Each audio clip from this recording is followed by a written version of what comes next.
last weekend. I was like, I am going to work, and the traffic I'm seeing going back home, it's like people are still in December. I need to remind you that you worked all through the week until even on the weekend. That's right. That's right. Because you know how Kampala is on weekends, especially at 4 in the morning when we are waking up to make our way to work, people are actually going back home. That's true. Yes. So on some Thursdays and Fridays, you know what I'm talking about. I was shocked on Saturday because it's rare for me to be on the road like at 5 in the morning on a Saturday morning. And what I realized is that people don't sleep on Friday. They don't. It's just a few people that. But good morning, dear viewer. I'm hoping that you are okay. We are ready to usher you into this brand new day and see how it goes. Great, John Paul Sonko. Yes, sir. How is your morning? I must say yes, sir. The morning is okay, I should Roger say. that. And you know, when you did mention something to do with Monica, when you mentioned something to do with the PLE exams coming out today, well, it took me back to the days. You know, it is actually a Thursday when you're to throw back the pressure that comes to when you're expecting your PLE, your UCE, your UACE exams. And I think the pressure also goes back to the parents now because they have to rush to see where they're going to be taking their children for O-level. Yes. I think today is going to be a lot of tension, one for the parents and then for the vacists. Many of them are now worried about how did I perform. Now they're remembering how exactly. they didn't finish some papers. May I share? Please. On behalf of the parents that are excited and a bit anxious about the results, I walked this journey over 3 years ago, and let me tell you, the day the results came back, remember, lately we don't have to go to the school to pick the results. Yes. You can check on your phone. All you need is your child's index number, and then you check for the results. Now, you worry about two things because sometimes results are held due to malpractice, allegations.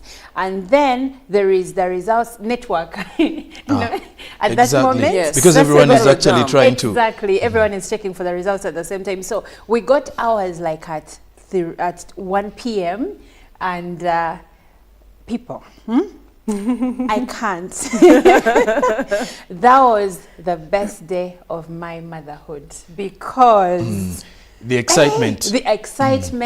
The fact that we passed, we got the 4, and I had convinced myself when my child gets 5 or 6 or 7, I'm okay, but nothing compared to the 4. To the 4, and that is very true. When your child gets a 4, that's like the absolute, and Yes. It's usually, back then they would put them in the newspapers, they would run interviews about them, Overall, the schools would carry them. Yes. It was a great feeling, But I have a message for parents whose children are getting results today. Now, all of us usually pray and hope for an aggregate 4. But if your child comes out and they have a 5, a 6, a 7, a 9, even a 10, 12, 13, even beyond that, we need to recognize the effort, and we need to encourage these children that this is not the end of the road. Now, what I know about 4 aggregates is that they get you into one of the best schools that you aspire to go to. But in the event that you don't manage to do that, you can still take the child to another good school and they will surprise you in O-level. Sometimes results come back in O-level, and your child who never got the 4 or the 6 or the 5 and 7 actually emerges as the best. So don't discourage the children. Don't tell them you've disappointed me. In as much as you may be disappointed to a degree, P7 is not the end of the road. They can actually still excel beyond measure at all level, but they need your support. Indeed. Plus also, it's good to sit with your child and find out what went wrong, because that is when you get to employ the best possible solution to help your child perform better. Otherwise, let's not be hard on these kids, and let's encourage them, just like Olive has said. And as well, we expect the president to be addressing the nation this evening. That is at 8 p.m. And of course, he will be live on UBC television. Sonko, ahead of this communication, what do you anticipate?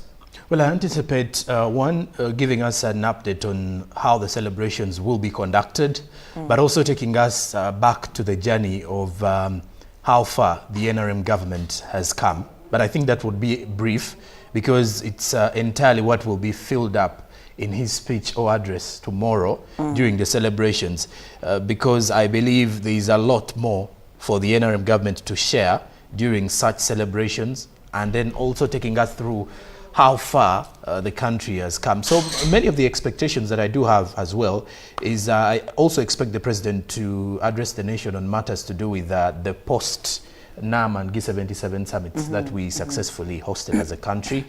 That is just 2 days back. Right. After the end of the G77. So amongst the expectations, I believe that is what I think may be making the headlines throughout his speech this evening. Great. We are anticipating this speech and we are looking forward to what President Yoweri Museveni will be telling us. Do note that the NRM government is marking 38 years.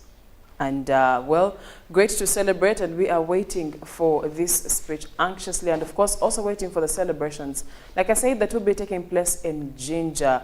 And well, that said, let's take a look at what is happening in today's papers with Jerome Paul. And well, from our press review this morning, the New Vision highlights Katanga widow charged with husband murder, as shocking revelations from the DPP's evidence have been unveiled. Then First Lady hosts spouses of dignitaries, a pictorial of the First Lady with the respective spouses here on the New Vision today. Now you can also read about the NRM anniversary, how Lubiri Makindye battles broke resistance. Then also, policemen get tough rules on firearms. That is in the New Vision today. The new High Court circuits have been created as the Chief Justice and others in exercise of his powers under Section 19(2) of the Constitution, that is of the Judicature Act rather, have issued an instrument creating new High Court circuits and recognizing others. Then also Cecilia Ogwal, Soroti and Lango receive the body of the late. Read about that in the New Vision today. Now also UNEP to release PLE results today. That is with the New Vision. Now moving to the Daily Monitor, Molly goes from hospital to Luzira. Read about the Katanga death saga. Then also in the other news, Rotarians award 99-year-old school proprietor as remittances from maids abroad drop, say officials. The members of parliament shouldn't be named as ministers, petitioners tell court. Then furthermore, why DPP took over Bitature and wife court case. Read about that as Lango leaders pay tribute to Cecilia Ogwal. Then in the DM today, learning each other's vernacular will enrich your relationship. Now, crossing the borders to Kenya, the Daily Nation. Why Raila party meeting aborted. Crisis Azimio coalition principals were to attend. Then a forum was downgraded and put off. Then in the other news, civil servants risk pay freeze over the wealth forms. Read about that in the Daily Nation. Then in the health perspective, asthma patients worried as inhalers run out of stock. Now in the economy, the workers ask state to abandon IMF. As in transition, billionaire banker goes down fighting Moi injustices. As quit or forced out, state agency boss at Center of Edible Oil scandal leaves office. As education, KCSE, 48,000 grade E scorers to join TVETs. That is with the Daily Nation. Lastly, from our press review, the Citizen newspaper from Tanzania, Chadema's message to the UN after peaceful march in Dar es Salaam. Then national renovation. Read about Tanga Port set for new role in global trade. As in the business response, government moves to rein in soaring sugar prices in Tanzania. Now the Business Week technology, Africa banks on virtual cards in cashless revolution. Then trafficked teens face exploitation in tobacco farms. Read about that report. Then in the other news, what transpired when Salim met with Gaddafi. Here in question is Dr. Ahmed Salim. Now, Tanzania and Cuba agree to boost cooperation in key areas. That and more is what you will be finding from these different papers this Thursday. Thank you so much, Jerome Paul, for the press review. Now, we go for a very short break, but this break is for your inspirational song. And guess what? We are throwing back to the days of Michael Jackson, Hold My Hand. Live from UPC Studios in Kampala, This is Good Morning Uganda.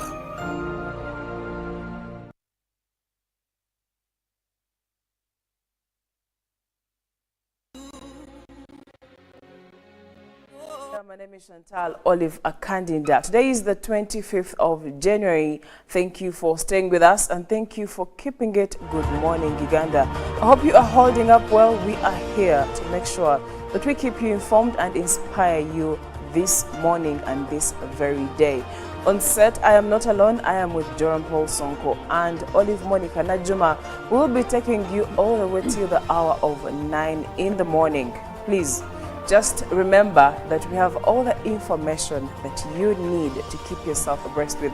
Now, a lot is happening around town, around the country, and among those, we are expecting PLE results to be released today. And earlier on the show, we shall be having a discussion on the same, and we'll be getting every update and at what point do you get to know how and how your student or your child performed. That and so much more is happening in the country, but also we expect a presidential address today, 8 p.m. from the president, and this is ahead of the Liberation Day celebrations that will be taking place tomorrow in Jinja City. And of course, our team is going to be there to keep you in the know of how the celebrations will be going. Do note, this is going to be the third time we are having celebrations that are open to the public. So it's safe to say that COVID-19 is no longer a scare anymore. Welcome to the show once again.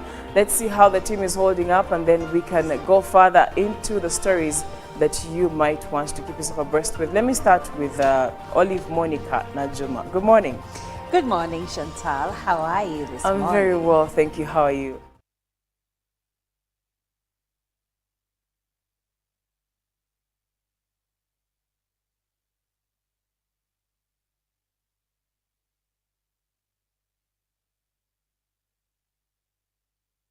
Pick of the day on UBC.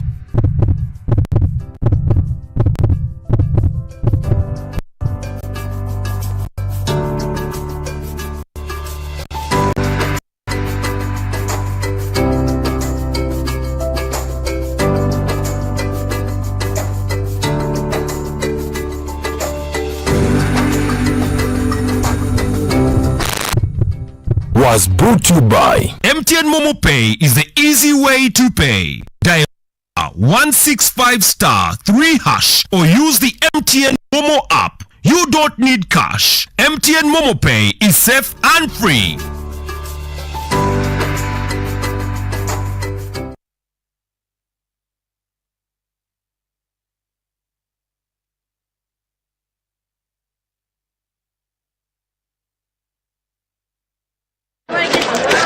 Junko. Yo. Wachiko. Check the shopping man. What's your secret? Uganda wange. Haven't you heard of the parish development model PDM? Yes, I did, but I thought it was just a talk. No, Sewatia. It is real. I and a few friends together formed a circle, accessed money from the PDM, invested in a portrait project, and now things are moving. Junko. I thought I was one of your friends. You are, but you left me behind. I didn't leave you in poverty. What you do, just visit your LC2 chairperson and your parish chief and start the process of economic transformation. Just like that. The parish development model is an initiative from the government of Uganda through the Ministry of Local Government designed to transform all lives of Ugandans for the better. PDM, my parish, my development, my life. Welcome everyone to the biggest game on the continent. And you've got to just seize those moments and enjoy them as much as you possibly can.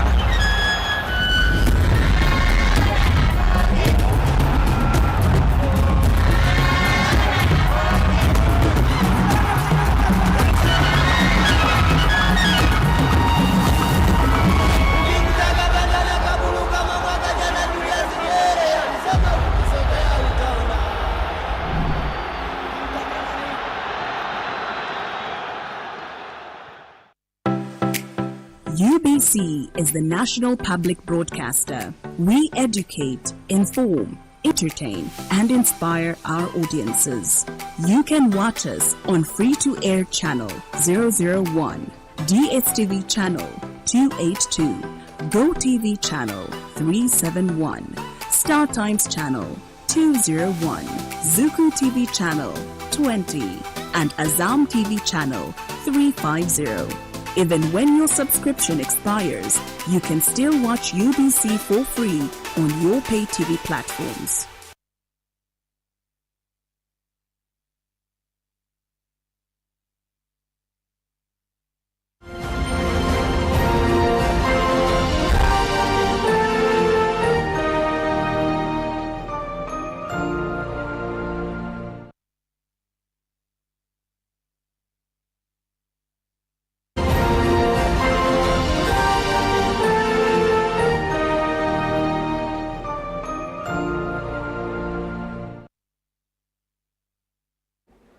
Good morning once again. Thank you for joining us. You're tuned into UBC Television. This is Good Morning Uganda. And being the 25th of January, as announced, we expect the PLE or Primary Leaving Examinations to be released today by UNEB. And of course, in the moment, we shall be talking to the PRO of the Ministry of Education, that is Miss Jennifer Kalule, and we'll be getting all the details. We're going to be getting all the details and make sure that you get to know everything when the selections take place, how many performed well, how many were blocked out, how many will not be getting their results. That and so much more is what we're going to be discussing this morning. And pardon me, the PRO of UNEB, not the PRO of the Ministry of Education, the PRO of UNEB, Miss Jennifer Kalule, is the one we're going to be talking to in the moment. But on set with me is Jerome Paul Sonko and Olive Monica Najuma. In the meantime, we're going to be having this discussion, especially on how many students sat UNEB, how many girls, how many boys, and after the results are released, that's when we'll get to know how many performed well, how many did not, because usually we have large numbers that sit for these exams. Actually, it starts from large numbers registering, then some not sitting, so we have certain numbers sitting and others not. Then we have some failing and others passing. So we are going to be going through all that in this moment as we wait to have the discussion with Miss Jennifer Kalule. I think I'll start with Olive. Where do we stand at the moment in terms of numbers of those that sat for PLE? Well, good morning once again, dear viewer. So last year we had a number of students. The number that sat for PLE was 749,347 pupils. And of these, 391,558 were girls, and 357,789 were boys. So there was a difference of about 34 between the boys and the girls that sat for the exams last year. But also last year, while having a conversation with Miss Jennifer Kalule, she said that the number of students that had registered for exams last year was a bit lower compared to the number of students that sat exams in 2021, because in 2021, parents that had children even in P6 made them register and sit for PLE. Right. Yes, but going back to the normal way of progression from one class to another, the number actually went a bit up last year. Well, you could also factor in what happened with COVID-19. Yes. Some students sat for a year, others for 2 years, and some parents felt like maybe if my child can perform well, especially for those who say that or whose parents were bright, whose children were bright, decided they could go ahead and they could go ahead and have the children sit for Yes, PLE. also And some applies for senior for some of them. For some of them, yes. Yeah, also there are children that were doing studies at home, so Zoom classes and whatnot, so their parents felt that they were fit to sit because I remember by the time we were locked up in 2020, the children had not yet registered for UNEB, and that enabled the parents of the children that were in lower classes like P6 to actually register their children. But going back to last year, there weren't so many cases of malpractice like they usually report. Like the previous years, yes. Of course, when we have the conversation with Miss Jennifer, she might tell us more about this. But you know, with the malpractice, we shall again wait to see the results. The results that will not be released, because at times when the ministry or UNEB doesn't release these examinations, then you know there were some malpractice kind of things behind the back. Although having a conversation with Miss Jennifer Kalole, especially closing into the onset of these examinations, she mentioned that measures were being put in place. We also do remember that there were reports of officers being deployed in schools to make sure that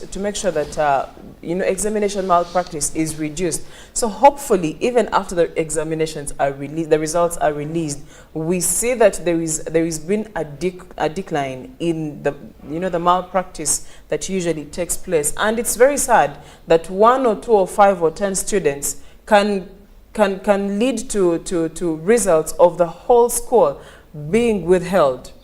You know, besides that, as for me, I love the fact that also the gap between the boys and girls who sat PLE is not as huge as it used to be. But my concern again is going to be what happens after the examinations have been released. You know, you also mentioned that at the start of the show this morning that at times parents always have to continue pushing these children to be the better of themselves, whether they've not performed to their expectations, but also to remind them that PLE does not mean that you failed completely.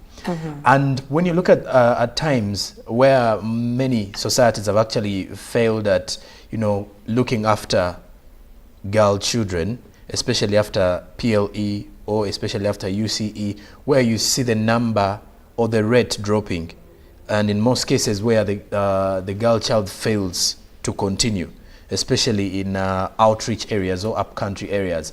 I think when these exams are back, we also need to start, you know, having this kind of, you know, conversations, or I would say where parents need to understand that if your child is done with PLE and maybe you do not have the money to take them through high school, but it's better you take them to skilling institutions so that they can upgrade. Because remember, every time this child is actually growing, it is always better to have them back in school or into an entity of education. And in most cases, we are failing at it when the results are out, and more so if the girl child has not performed. And if they fail to perform, you get to realize that at times the parents will rather not take them to high school. Well, we do have for Kalule on the phone. I'd like to hear from her. Good morning, Miss Jennifer. Good morning, Miss Jennifer. Good morning. This is Chantal from UBC Television, and we are here anticipating to hear from you on the results that are going to be released this morning. And our question would be, first of all, what do we expect, and what does it look like from the side of UNEB? Okay, thank you so much. A very good morning to all the viewers of UBC, and thank you so much for reaching out to UNEB.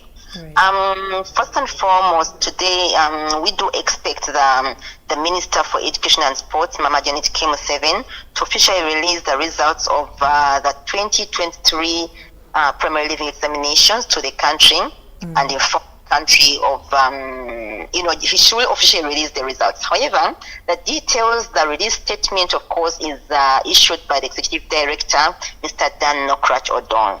So the function is going to take place at 11 o'clock at State House Nakasero. But we do expect the guests who have been invited to begin arriving by 9 o'clock to go through the various checkpoints. Then at 11 o'clock we shall begin the function, and we do expect to have, of course, the media coverage. We do expect UBC, for instance, is going to give us live coverage, Definitely. and other media houses are going to give us live coverage on radio and TV. So we expect that the nation can be able to plug in and be able to follow the proceedings, and which shouldn't be more than 2 hours. Okay. We shall also have it streamed live on UNEP social media platforms, so anybody can also be able to access it from their phone. Okay. So the ED, Mr. Dong would essentially give the release statement and explain the candidature, how many students actually registered, how did they perform per subject, how is the performance per gender, according to gender. We have the special needs education learners who have special needs that UNEP provides and supports. So because they are a special category, and because UNEP promotes equitable assessment, so we give them special attention. We have some distinguished performance in that category, and then we also recognize the learners who do sit from our prison center. Again, that's another special category. So we try to give various categories and to recognize those special categories because we promote equitable assessment. But overall, I can attest to the fact that the performance this year has been better than that of last year, and it's good. The parents and the candidates and the runners should be expectant. Great, Ms. Kalule, do we have a plan, or do we have a schedule already out for when selection will be taking place? Yeah, the minister will be able to release those details. I don't have the. I'm not at liberty to release that information, but yes, by the end of the release, the minister is going to give to inform the country as to when the grading, as to when the next process is going to take place for the candidates, and also the date, actually even the date for the S1 has also already been set. So the minister is going to release to give the country that information. Okay, and at what point after the release of the results, at what point does someone start accessing the results, and how do we access the results? Okay, thank you so much for that question. Yes, as soon as the minister releases, we start with a statement of we will have the chairperson, we will have the Minister Daniel Odong, then the minister will release. So as soon as the minister, it is that I don't know, people always watch this, that book that that book that she shows the nation and the city. The moment she says and the moment she releases, then people can begin accessing the results. And they can do this easily from their phone handsets. Okay. They are by using an SMS option. This is the ordinary SMS, which does not need data, just as long as that you need to have some money on your phone, because they are going to charge you 500 shillings each time when you send an SMS. So after the minister has released officially, then people can go to their phone handsets. Okay. And you need to know the full index number of the candidate. So you type PLE, leave space, put in the full index number of the candidate, and then send to 6600. 6600. Yeah. Go to the SMS option on your phone handset. Type in PLE, leave space, put in the full index number of the candidate, and then send to 6600. You should be able to get the results instantly, but because there's likely to be traffic, especially in the beginning, so you may not get the message immediately. But what we want to encourage the public is that kindly be patient, because when you send more than one message, you are increasing on the traffic, but also you're going to be charged each time you send. So because last year we had a total of 749 to 54 candidates. And now you can imagine, and almost for each of these candidates, there are about some 2 or 3 people who are interested. Right. So these times 3 people or times 2 are all requesting for the same message of this candidate. So there's traffic. So there's likely to be traffic. However, the message will eventually come through. So just be patient a little bit. As long as you send the message, then you should receive the feedback shortly after that. Well, Ms. Jennifer Kalule, yes, my other question is, last week we did see some of the heads of school and head teachers of course, who are excited that maybe the examinations would be out at a time. Did you receive more queries from any of them during this time last week? Well, of course, the NEP, people have an idea of the NEP schedule, what the NEP schedule should be like. And, well, we're not able to release the results at that time because due to unavoidable circumstances. But what I can tell them that right now, we are ready to release the results. Yes, there was a lot of anxiety here and there from parents, from learners, from everybody. We were not able to do that because of factors that were beyond our own control. But I want to assure the nation that we are ready to release the results right now. Okay, Ms. Kalule, there has been a concern of some people being called, especially school owners and administration, being called that some of their results could have been withheld and it can be overturned. And the people who are calling claim to be from UNEB. What would be your comment on the same?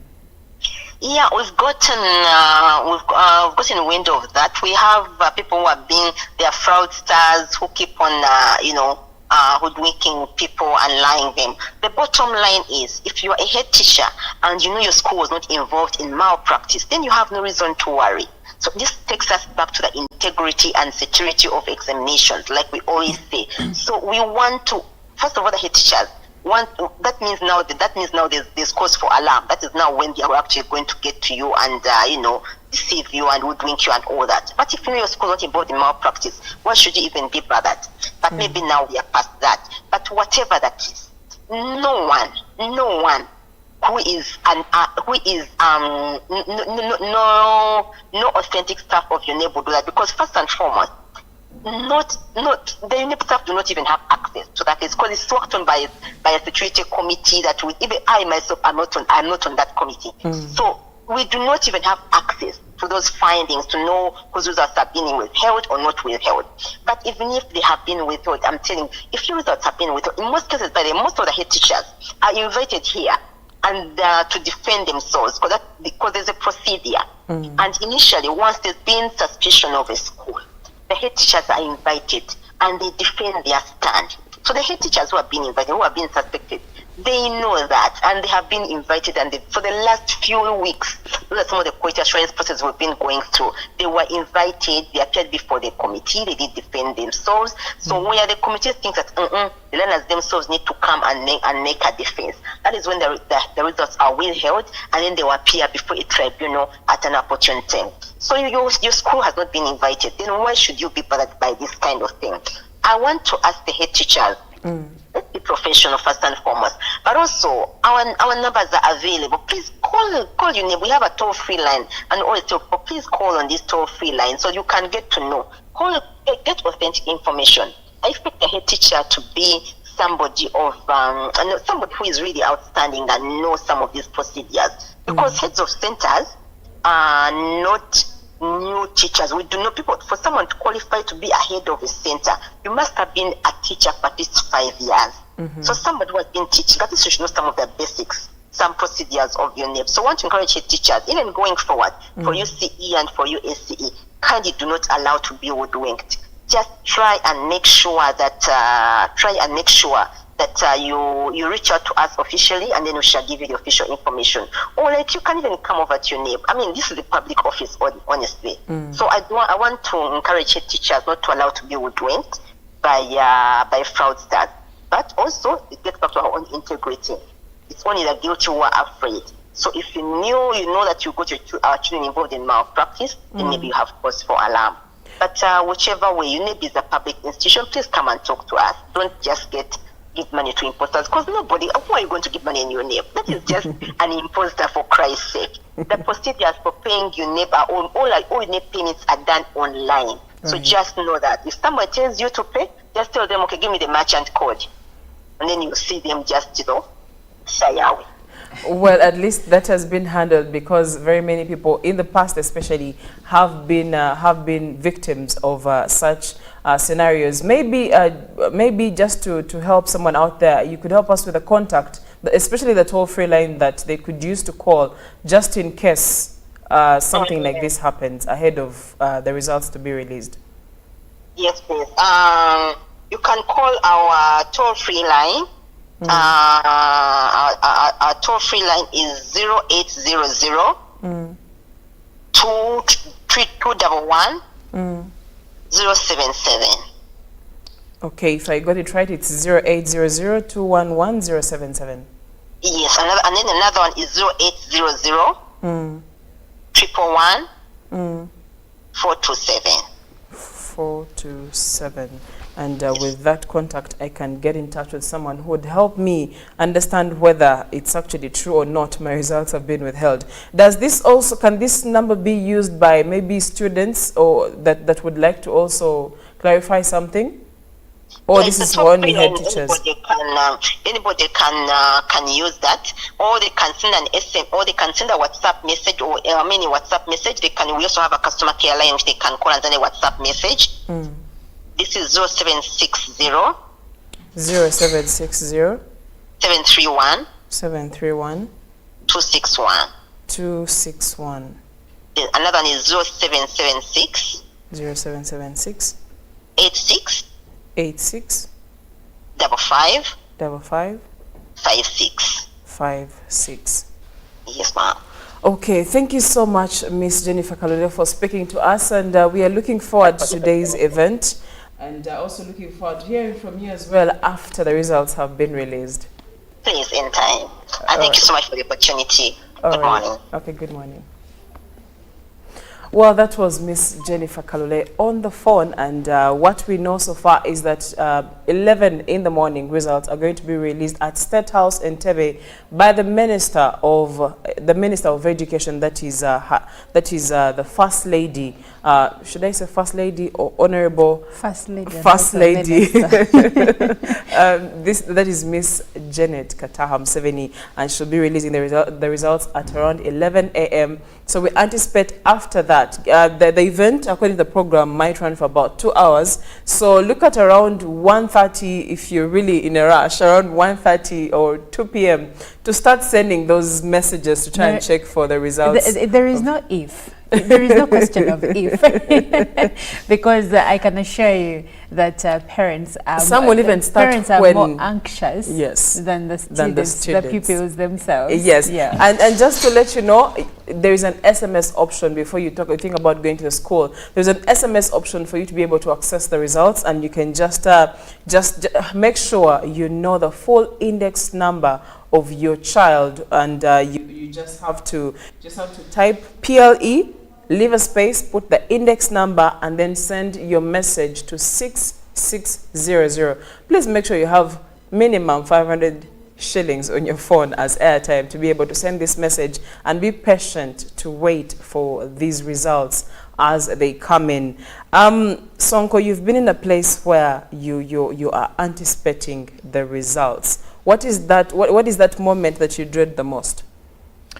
After the release, you're going to be receiving phone calls. At times you will receive phone calls from maybe colleagues who have already got their exams. And then we also have some, in our age we used to say, why is there who would even check for you? They always had the list of index numbers. Numbers, and then they send you the results. It's like, Joram, have you seen your results? I'm like, not yet. Me, I've seen them. So you can imagine the tension that arises from the same. Right. But of course, there are some pupils who are born confident, and in most cases confident to the fact that they may not be bothered by the aggregates they will get, but some are really proud that they've actually been able to get the first grade.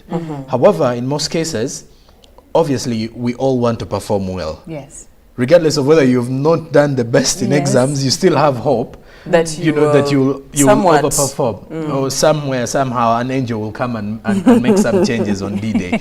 But also, when you look back again, like Monica has mentioned, the parents become more anxious at a time, and I can only imagine, because for the child, they're already in a vacation mode. For them, if at all the first grade is already, within the results, they'll be okay.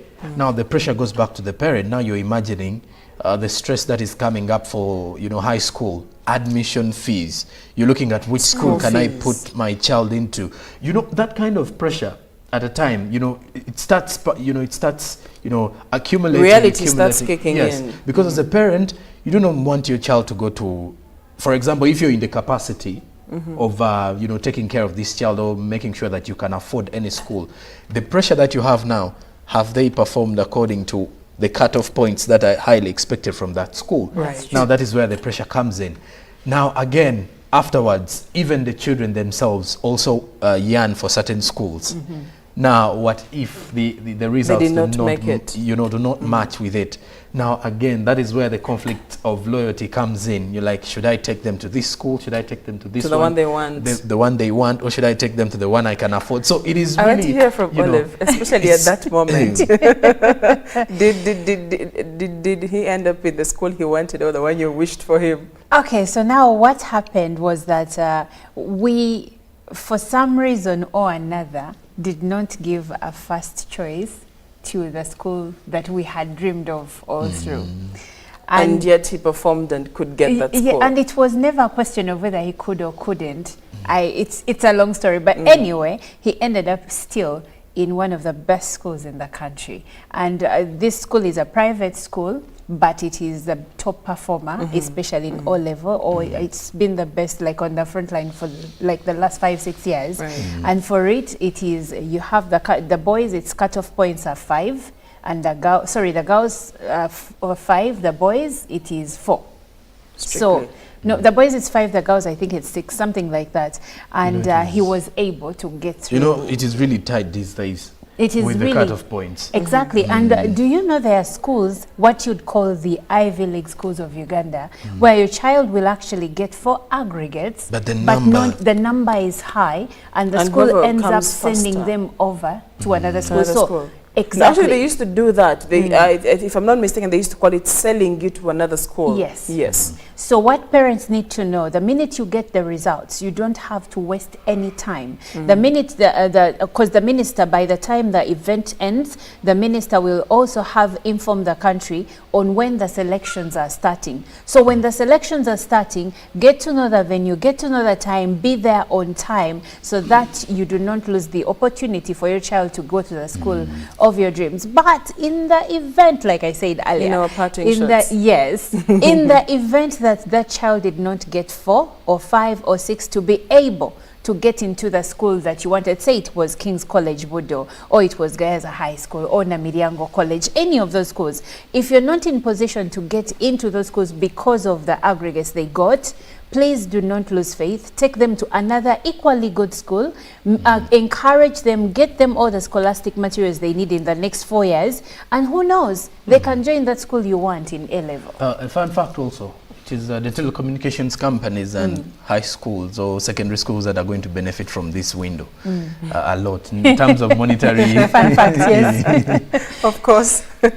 Well, we can say we have come to the end of this particular segment, and as earlier mentioned, at 11 in the morning, the PAA results will be released from State House in Nakasero. So stay tuned to UBC Television. We will be airing this live, making sure you get every update of what happens in there. If you have someone that you know or you have a child, this is the day that you have been waiting for. But please try to stay calm.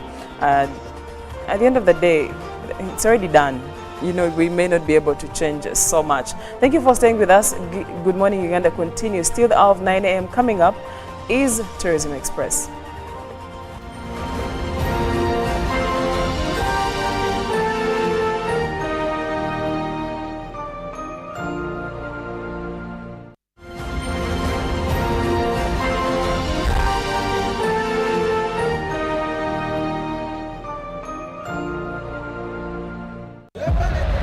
Welcome everyone to the biggest game on the continent.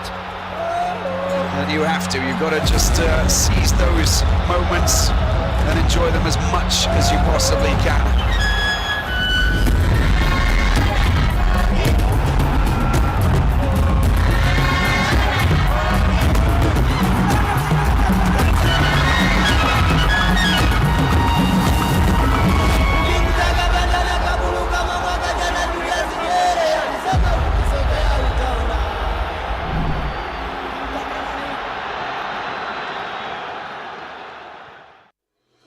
The National Liberation Day, held on the 26th of January every year, marks the overthrow of the previous government by the National Resistance Movement /Army in 1986. The theme for the 38th NRA Victory Day anniversary celebrations is Building a Country We All Cherish.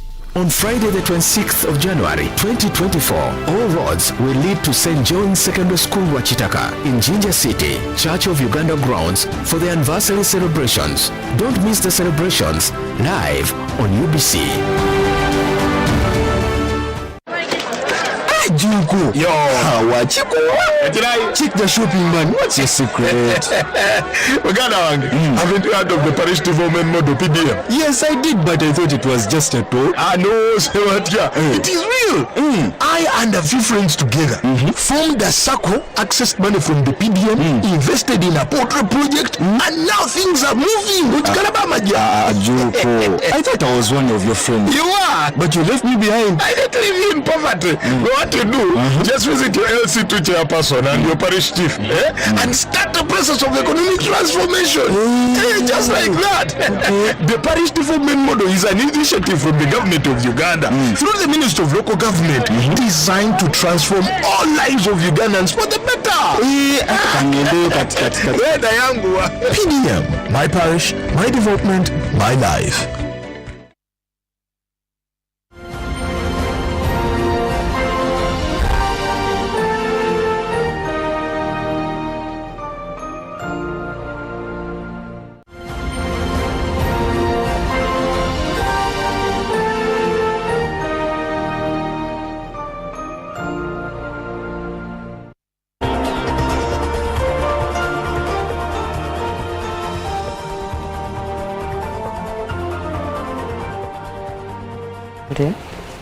A very good morning to all our viewers.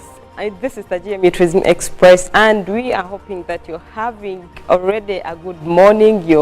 Maybe you're traveling to work, you're driving to your workplace, you're watching us live on YouTube, or you're watching us from home.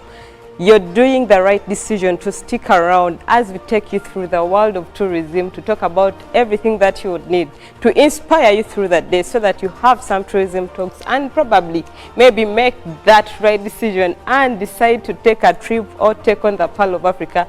Go somewhere, go to Jinja, go to CP Falls, go to Fort Portal, go to Queen Elizabeth. Like when we start talking about destinations that you can visit in Uganda, the list is endless. Every place that you go to in Uganda has something different to offer, and that is the beauty that we have in our country. That is why we are specially called the Pearl of Africa. Well, yesterday when I was moving through Kampala, something caught my mind. I realized that the city is now getting back to its normal routine. Like now the pressure of the sirens, the tension, having policemen on all roundabouts and junctions, borders not being in some places of the city, it is totally going back to its normal. And slowly we shall be back to the old Kampala that we had.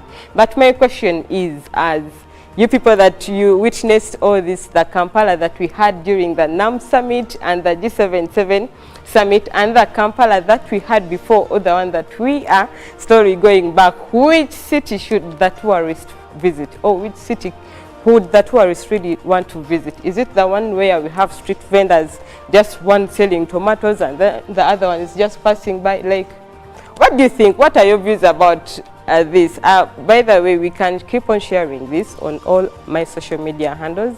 X, I just go as Irene Alena Misango on all the social medias, so we can have a discussion about this. And we see which city you would wish the tourists to come in, the old one or this new, the one that we had during the NAM and the G77 summit. Well, today we are going to go straight into the attraction of the day, because I know that is what mostly keeps you here, so that you can get to know your country and learn more about the country, know the beauties that we have, but also feel proud of the Pearl of Africa. And today we are going to the Western Uganda. And now Western Uganda has so many special things. Like when we start talking about tourism, no one can talk about tourism and never mentions the western part of the country. But today we are specifically going to Fort Portal. This is the tourism city of the country. Like it has so many things that you can dive into the moment you make the decision to visit Fort Portal. And Fort Portal, when you talk about Fort Portal, most of the people have seen maybe the Toro Kingdom, and that is what they could think about, the palace, the Toro Palace. Maybe that is what they could think about, that, okay, when I go to Toro, I'll visit the Toro Palace, get the history, see that circular shape of the palace, and maybe have that 360 view of the city. No, okay, that is good, but there are several other things that are pretty in Fort Portal City that you can explore. And Fort Portal has that one signature monument that you get to know that you're already in Fort Portal. When you see that lion, when you reach a roundabout that has a lion, you definitely just know, okay, now this is Fort Portal City. But well, today, away from the crater lakes that are in Fort Portal, away from the Chibale Forest National Park that is so close, away from the lush landscapes, today we are talking about the Amabere Ganyina Miro, the breast of the servant's daughter. That is how they call it, because when you say Amabere Ganyina Miro, it is just translated like the breast of Nyinamiru. Now the Amabere Ganyina Miro Caves has a very beautiful story, both through geography and the cultural story, the history behind it. And geographically, these are just stalactites and stalagmites in the caves. Stalactites are the geographical features on the top, on the roof of the caves that drop down, and they form the stalagmites. But the beauty about these caves is the tale that there is about the Amabere Ganyina Miro caves. It is said that, you know, now they are talking about the PLOE results, and I remember this is the very social studies that we had back then in primary, talking about King Bukuku, talking about King Isaza, and the story revolves around that. And the beautiful part that leads to these caves is that King Bukuku, after betraying King Isaza, Bukuku the gatekeeper betrayed King Isaza after telling him that his sister, Nyamiyonga, the king of the underground, had taken part of his cattle. So when King Isaza went to look for Nyamiyonga to restore back his cattle, he got lost while he was coming back to his kingdom. So Bukuku took over. And when he took over, he had to marry one of the servants, and they gave birth to a very beautiful daughter who was called Nyamata. And Nyamata also Nyinamiru. Now, when Nyinamiru reached the age of getting married, they had a policy of going to the foretellers. So the foreteller told King Bukuku that the son that Nyinamiru would give birth to would become the king of the kingdom. So Bukuku was scared and said that there is no way this son is going to survive. You're going to kill the son immediately after his birth, but you also cut off the breast of Nyinamiru. And to them, they believe that these are the breasts of Nyinamiru that are oozing milk all the time from the time Nyinamiru's breasts were cut off. So when you reach the caves, you will see the breast-shaped stalactites. So most of the people be going there thinking they're going to see the fresh human breast, but no, these are stalactites, but they are shaped in a breast form. And then the limestone that folds off has the milk.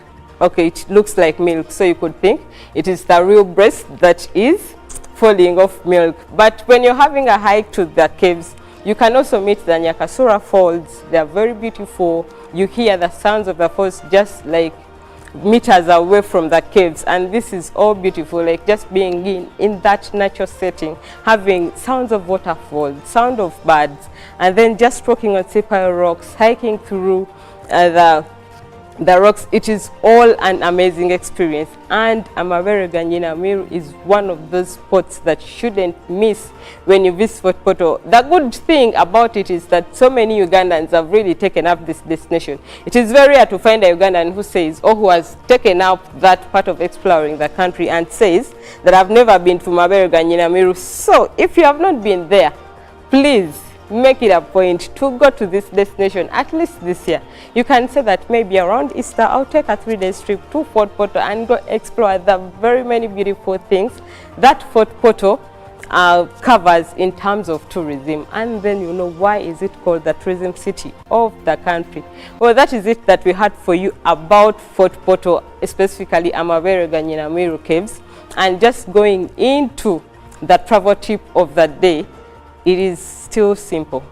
Just as you're going for the trip, please that you go for shorter trip. Make sure that you go for shorter trips. Okay, I'm not saying that the long trips are bad, because these are the ones that even bring in more of the incomes into the economy when you have longer trips, maybe like 10 days, 20 days. But depending on your needs of the trip, please make shorter trips, especially if you're a first timer, because being away from home for some long time can sometimes become daunting. But make sure that you go for shorter trips, you have fun, so that by the time you travel back, you just want to get some time and travel back to another destination some other time.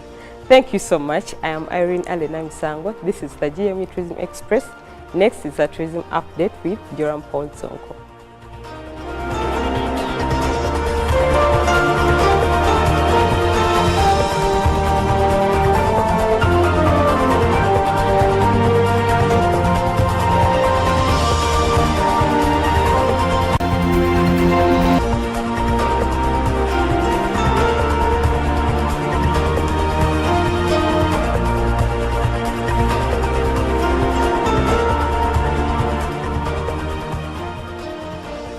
We're in here for some business updates this morning now, but before Ali does leave set, I need to know something. I was following a social media conversation in regards to how the expenses have actually been hiked for the domestic tourists. Of course, there has been a huge worry about why the Ugandan numbers in tourism are dropping, and many of the Ugandans say it is because the charges are quite high, and yet when you look at the regional level, most of the countries, Kenya per se, do not hike these prices, especially for the locals. Let's get into that, Alan. What does this mean for Uganda's domestic tourism? Actually, when you say that the rates were hiked just for the domestic tourists, it is not just that, but all the rates were hiked even for foreigners and the domestic tourists. But from the press statement that was released, the ED, Mr. Samuel Mwanda, says that this was made to better the national parks, to better these conservation areas, because when you look at the expenses that the parks have, maybe maintaining the trails, paying the rangers, paying the park guides, the costs are a little bit huge, and the conservation efforts have to be improved with time, because always we are coming up with different initiatives to keep the conservation of the national parks. So he says that it was inevitable for them to increase some of the charges, but they are slightly increased. You find that maybe if it was 25,000 for that entrance, the entrance to that park, they increase maybe like to 30,000 for Ugandans, and maybe like $50, an increment of $50 or $100 for the foreigners. Well, of course, that's an update that you will definitely have at the back of your mind, especially for the domestic tourists. So if your domestic tourist plug does charge you an extra fee this new year, then know that there are some changes in regards to the game reserves and game parks in the country in regards to how much you have to pay for the access fee. Thank you very much, Alan. And now let's get into some other details in regards to expenses, because what is coming in from Parliament on matters to do with the Entebbe Expressway road toll shows that the members of Parliament have questioned imbalances in the revenue collection from the Entebbe Express road toll. Now, the MP sitting on the Budget Committee cite that the annual revenue collection of 7 billion Ugandan shillings does not tally with the monthly collection of 3 billion shillings. Amazing and interesting, if you ask me, because if 3 billion is being collected every month, then how we come to 7 billion after 12 months is something that we really need explanation. And well, you can easily look at it in that way. The MPs have also criticized the government's continuous failure to fully fund the operations of the newly created cities in Uganda. Now, not only that, these members of parliament had engagements with officials from the Ministry of Finance and are continuously having these engagements with officials from the Ministry of Finance, Planning and Economic Development, who are defending the budget estimates for the next financial year, 2024-2025. And through thick and thin, the government, through the Ministry of Finance, Planning and Economic Development, are defending the proposed budget estimates for the next financial year, which is kicking off this very 1st July 2024 till the 30th of June 2025. Now, the Parliamentary Budget Committee on Wednesday raised queries relating to leakages in revenue collections, which dents the consolidated fund. And then furthermore, led by the chairperson, Patrick Nsiagi, the members of parliament claimed that the revenue collection from the Entebbe Expressway does not tally with the information declared to the committee. Now, in 2020, Parliament approved the creation of 15 new cities, and then 7 started operations. However, the respective authorities have over time blamed the government for failure to fund these cities, and of course undermining the operations within the city. Of course, each city requires 1 billion shillings each, but underfunding is something that the members of Parliament on the Budget Committee that believe is undermining the duties of those officials within their respective cities. Now, as the members of Parliament scrutinize the 52 trillion Ugandan shillings national budget estimates for the next financial year, the question of funding for the new cities also arose. But government fronts some priorities which have put aside the funding for the new cities. Now, among the other queries also included why government has not set aside funds in preparations for the forthcoming African Cup of Nations, which Uganda will co-host with Kenya and Tanzania in 2027. And then for all of you who have actually been following, or those who are following the African Cup of Nations in Cote d'Ivoire, you'll get to realize how amazing these stadiums have been looking, or how amazing these stadiums are, and the preparations for what could simply be one of the greatest African Cup of Nations in this generation. What a showpiece in Cote d'Ivoire. So it's something that the members of Parliament wish that the organizing committee gets the money to prepare accordingly before it's late for 2027. We only have 2 years to that African Cup of Nations, by the way. So preparations should definitely kick off. Well, now let's head to the Buganda Kingdom, where the Buganda Kingdom has advised government to increase funding of the Uganda Coffee Development Authority, and in the process of merging its agencies, UCDA should remain independent due to services it renders to the majority of people in Uganda. Now, this issue was addressed by the Katikiro of Buganda, that is OHT Charles Peter Maiga, during the visit by the UCDA to reflect the partnership between the Buganda Kingdom that has lasted for 7 years, intended to increase on coffee production, and an event held at Bulange Mengo. Now, the Board of Uganda Coffee Development Authority has visited Katikiro of Buganda to reflect on the partnership that they reached upon in 2017 with the Buganda Kingdom to improve on coffee production. Katikiro Maiga appealed to government increasing on funds given to the Uganda Coffee Development Authority, being the authority that deals directly with the farmers. Now, he also further advised UCDA to promote Uganda coffee at the international level, and also to attract more consumption of it, especially for the markets that we already have and those that we intend to have in regards to expanding, but also furthermore on laying emphasis on the quality of coffee being produced. And when you look at the partnership between the UCDA and coffee and the Uganda Coffee Development Authority, was majorly to ensure that the coffee production within the Buganda Kingdom is of quality, and also to increase the production levels here and there. Now, lastly, from our business update this morning, we look at the forex market. It was close of business yesterday.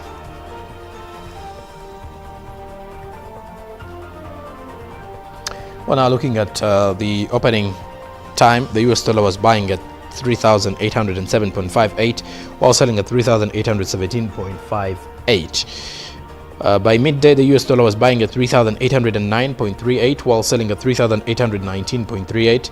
Closing time saw the US dollar buy at 3,809.79 while selling at 3,819.79. The Great Britain pound was buying at 4,839.58 while selling at 4,852.28. The euro went by 4,138.96 while selling at 4,149.82. The Kenyan shilling was buying at 23.50 while selling at 23.56 shillings. Then the Tanzanian shilling was buying at 1.51 shillings while selling at 1.52 shillings. And then lastly, the South African rand was buying at 200.26 while selling at 200.78. And that's how you will definitely find the forex market as of today morning if you want to exchange some currencies. Good morning still. Coming up shortly is the traffic updates with Olive, Monica and Juma. Stick around.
good morning once again. Thank you for sticking with us. My name is Olive Monica Najuma, here to give you traffic updates as of this morning. Now, if you're traversing the route which is Ginger Road, we start off at the Ginger Road roundabout and see how we can get from this place and navigate the road situation to our places of work and business. Now, starting around the Ginger Road roundabout, as you can see on your screen, we see traffic jam that is coming through from the ends of Nakawa joining Ginger Road. It is a bit intense here, and of course there is a bit of traffic jam that is also coming through from First Street joining Ginger Road roundabout. Now, for those coming in through from the old Port Bell Road, there is a section that is a bit red where you will find a bit of traffic jam, but for the most part the Old Port Bell Road looks okay. There is smooth flow of traffic in this area. Now, if you're heading to the side of Wampeo Avenue, you will experience just a bit of a delay right where the Wampeo Avenue connects to the Ginger Road roundabout. Now, for those using the inner section of the roundabout, obviously you will be stuck a bit, because normally if you're trying to get away from traffic jam, when you use the inner section of the roundabout, then you're going to be held up. Always a traffic tip is to be on the outer route around the roundabout. There you will not be held up vis-a-vis those that are using the inner route. Now, going ahead just after Ginger Road roundabout, as you can see on your screen, there is a bit of traffic coming through from the side of Kampala going to the side of Nakawa, and of course there is a bit of traffic jam at the intersection where Ginger Road joins Access Road and of course Yusufule Road. In this section, because of the traffic lights or sometimes the traffic police officers that manage traffic in the area, you might be delayed. I normally notice that in this section the traffic jam, especially if it is being manned by traffic police, you will find that the people coming from Ginger Road and the people coming from Access Road are usually held up in traffic for quite some time, because for a bit of time police usually focuses on the people coming from the side of Ginger Road going to town and those coming from town going to the side of Ginger Road. I think those are the routes that usually have the most traffic coming through. So in some cases you'll find that you will spend some time in this place.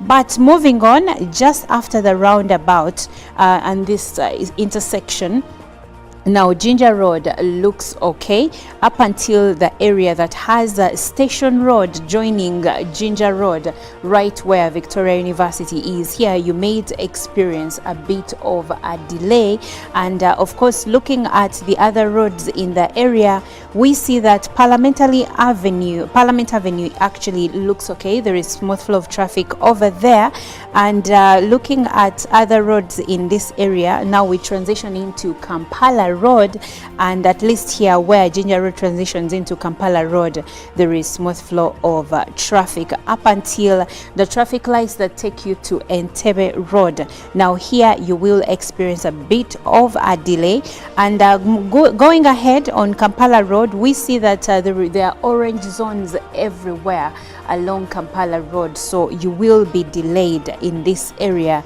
but you might lose just a few minutes because it is not yet a red zone, which indicates that it can easily turn green, meaning there will be a smooth flow of traffic. And of course the roads, the feeder roads in this area are the Square 2, and for those going up the side of the Square 2, there is a delay you will experience, but for those coming in, you will only encounter the delay when you're trying to join the main Kampala Road.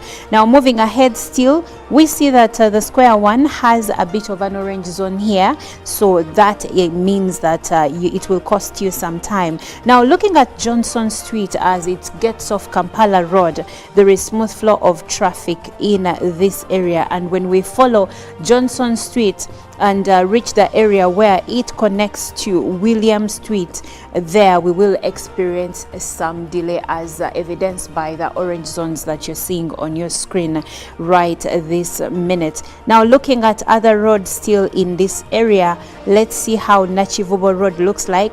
I see that there is an orange and red zone in this area as far as Nachivubo Road is concerned, and as it feeds into Namirembe Road, we see a huge red zone here. Actually, there is where it turns into a deeper red, which indicates intense traffic in this area. Also, the entire stretch of Namirembe Road and even where it connects to Kafumbe Mukasa Road is a red zone. And then where Makero joins Namirembe Road, there is intense traffic as of this morning. And also Martin Road is feeding traffic jam into Makero Road, which now feeds into Namirembe Road, causing that deep red zone that we are seeing right this minute. But where Martin Road starts from, there is a bit of a smooth flow of traffic, and of course Jinari Road has smooth flow of traffic, as you can see over there. Now where Rashidi Kamis meets Gaddafi Road and around that roundabout, we experience a bit of traffic jam and a bit of orange zones here. So the traffic situation is getting out of hand in this area, especially around Rashidi Kamis. Now on Salo Road, as it joins boundary C1, there is a smooth flow of traffic over there, and of course we see a bit of orange, red and green zones along Sir Apollo Kagwa Road, which means that for some sections along Sir Apollo Kagwa Road, there will be smooth flow of traffic, but then other sections are red, which indicates traffic jam, and the orange zones indicate that the traffic situation may be getting out of hand any minute. So you can think of ways through which you can navigate, maybe other routes that you can use to get to town. If these routes will not work for you, or if they will cause you a delay, you might be now considering, you might consider thinking of other alternative routes. Also, you could consider getting onto the road right now, because yesterday I remember the traffic situation looked okay by the time we gave you updates, but around 9 a.m. there was intense traffic in different parts of town. So think about it and start planning your morning as effectively as you can. Well, from us here, this is all we can give you as of this minute regarding the traffic updates.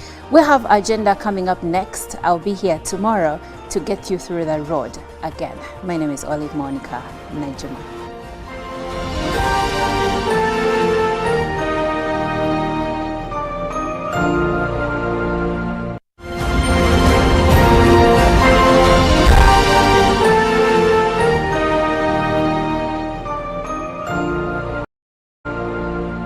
Pick of the day on UBC.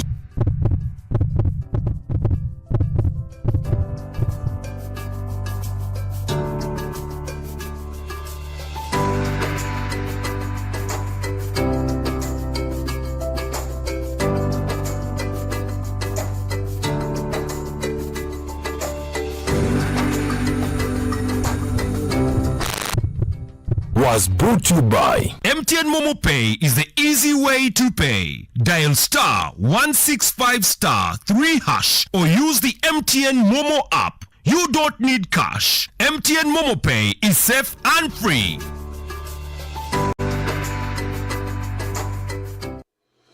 The National Liberation Day, held on the 26th of January every year, marks the overthrow of the previous government by the National Resistance Movement /AME in 1986. The theme for the 38th NRA Victory Day anniversary celebrations is Building a Country We All Cherish.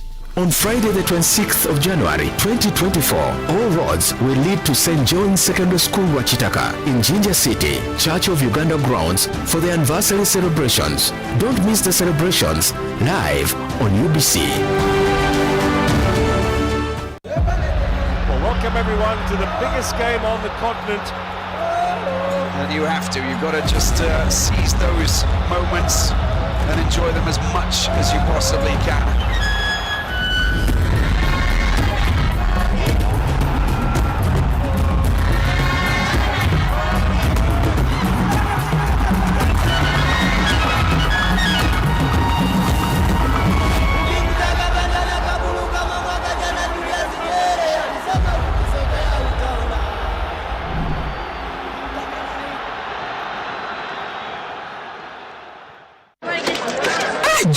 Yo.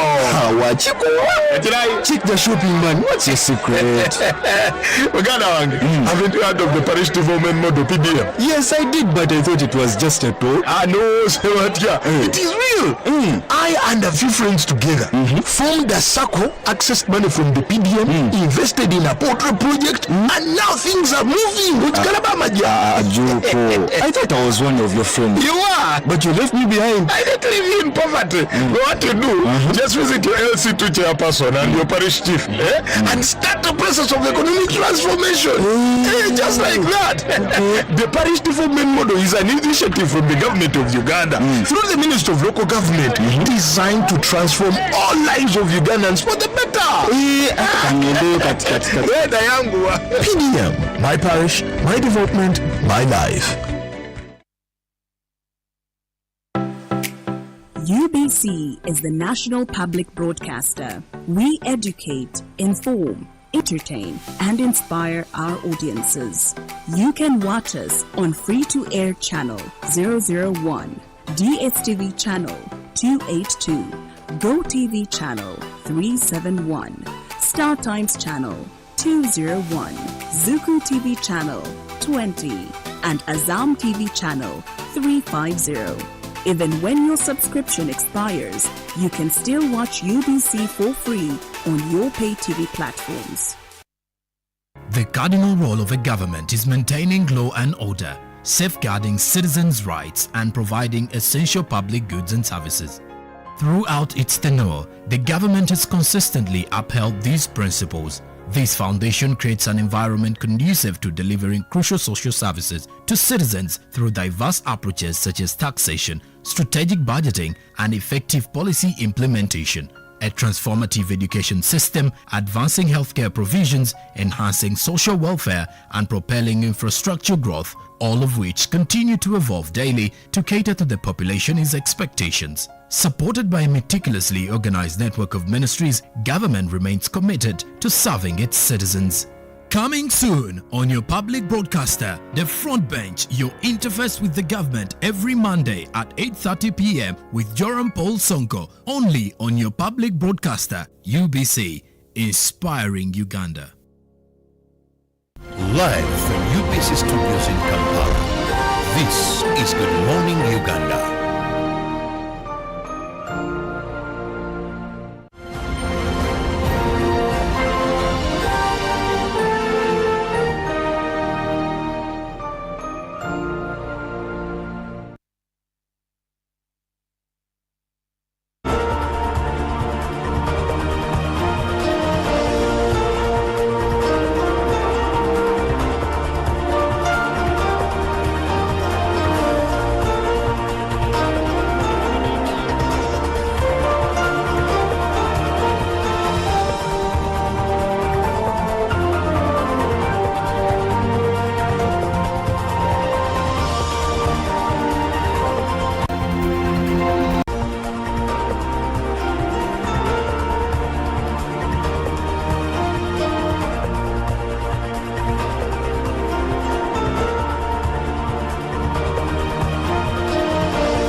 Good morning and thank you so much for being with us on UBC TV. Welcome to Good Morning Uganda Agenda. I'm Robert Chirabonyonyintono.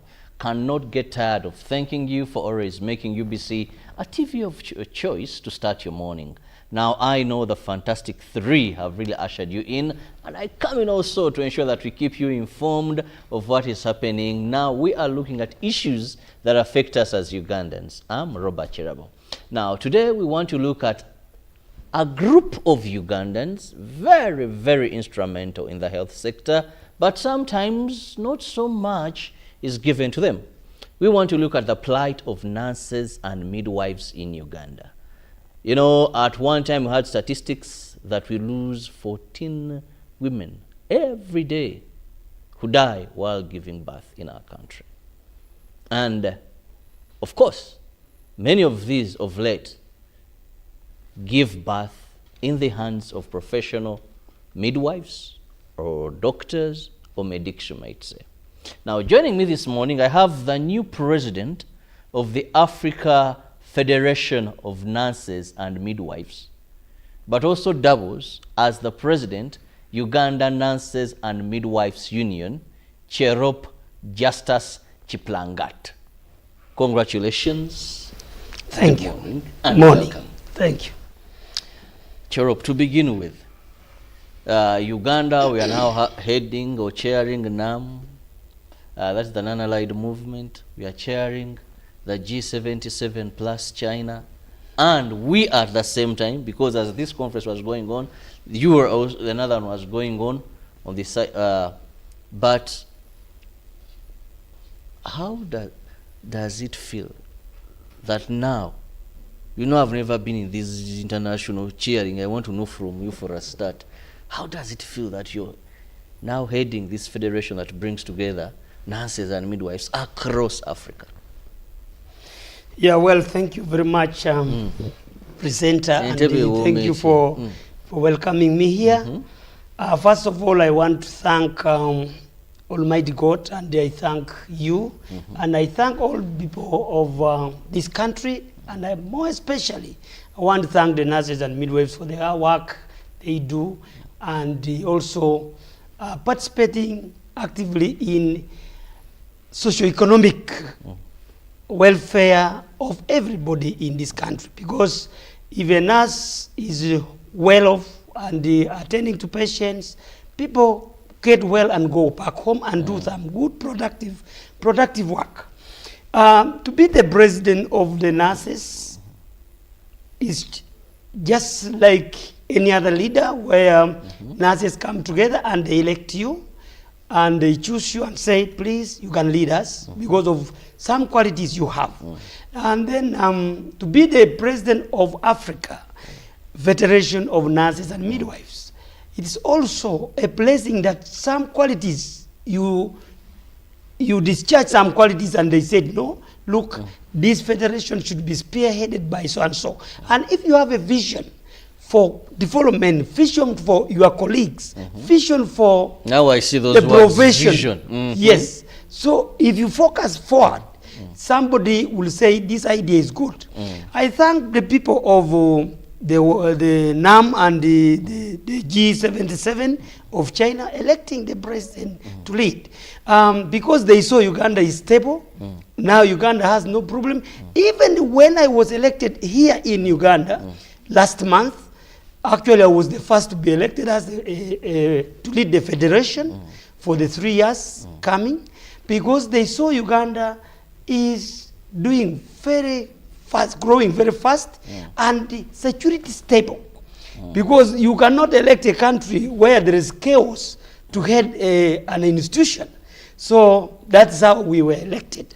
And we feel proud, and I congratulate His Excellency, the President of this Republic of Uganda, having achieved that, the security, so that things come good and go well. That's why we are given those responsibilities anytime, anywhere they feel they can give us. Now, we are discussing the plight of nurses and midwives in our country. That is what you're focusing on. But this is a group of people that most of the times has not been prioritized so much, like consultants, doctors. Let's first understand, in the health sector, why would we front nurses, and why should we give this group special attention that you're always advocating for?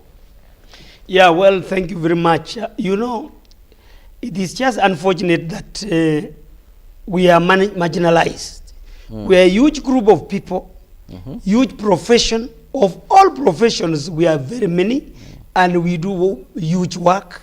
But it was just unfortunate that we are marginalized in such a way that the attention is so small to us. They give us little attention, yet we cover of 88% of workforce in the country.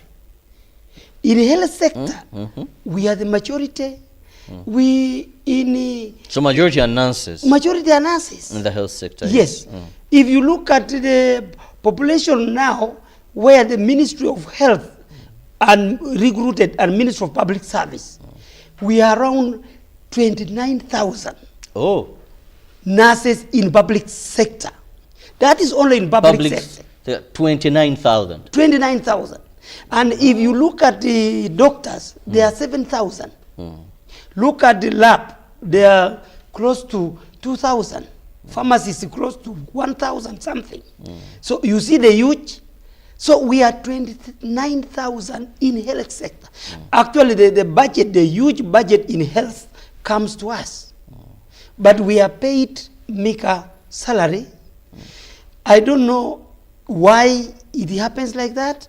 But our work again, that's why we told people that, we told the government that you should pay us according to workload. We are having burnouts from what? You work 24/7. If every ward is written 24/7, there is no ward which is closed. There is no, but a doctor can close consultant room and march out for lunch and march out for a clinic. You see this clinic in town. Doctor's clinic. Yes, doctor's plaza, doctor's clinic. Have you seen anywhere written nurses clinic? No. In Kampala here, for example. So the same doctors who work with us, leave us there and rush. Private hospital. Yes, they go to private work. Yet they are paid very good money and we are paid less money. So we are saying that we need a payment review. And pay people according to the workload. Now, how is that going to be done according to Actually, the proposal because we Ministry of Public Service has specific payment structures. Because maybe a nurse in Kampala, there may be many in a public hospital. Yet in Koboko, she's one or two. So how do you quantify payment of that nature? Every nurse works 24/7 in the country and internationally.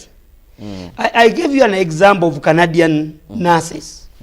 One day, Canadian doctors went on strike because of the low pay of the nurse and say, please, government of Canada, don't pay us a lot of money as doctors because I come 2 minutes, 3 minutes, I go away. Pay me according to hours. That's why they pay the doctors according to the hours they have worked. Actually, in Europe, they pay nurses more than the doctors because if I work 12 hours, if I'm to be paid by hour, $1, for example, $100. So if I work 24/7, I'm going to get my $24/7. But the doctor who has worked 3 hours, he will be paid $300 by the hours he worked, and he march away.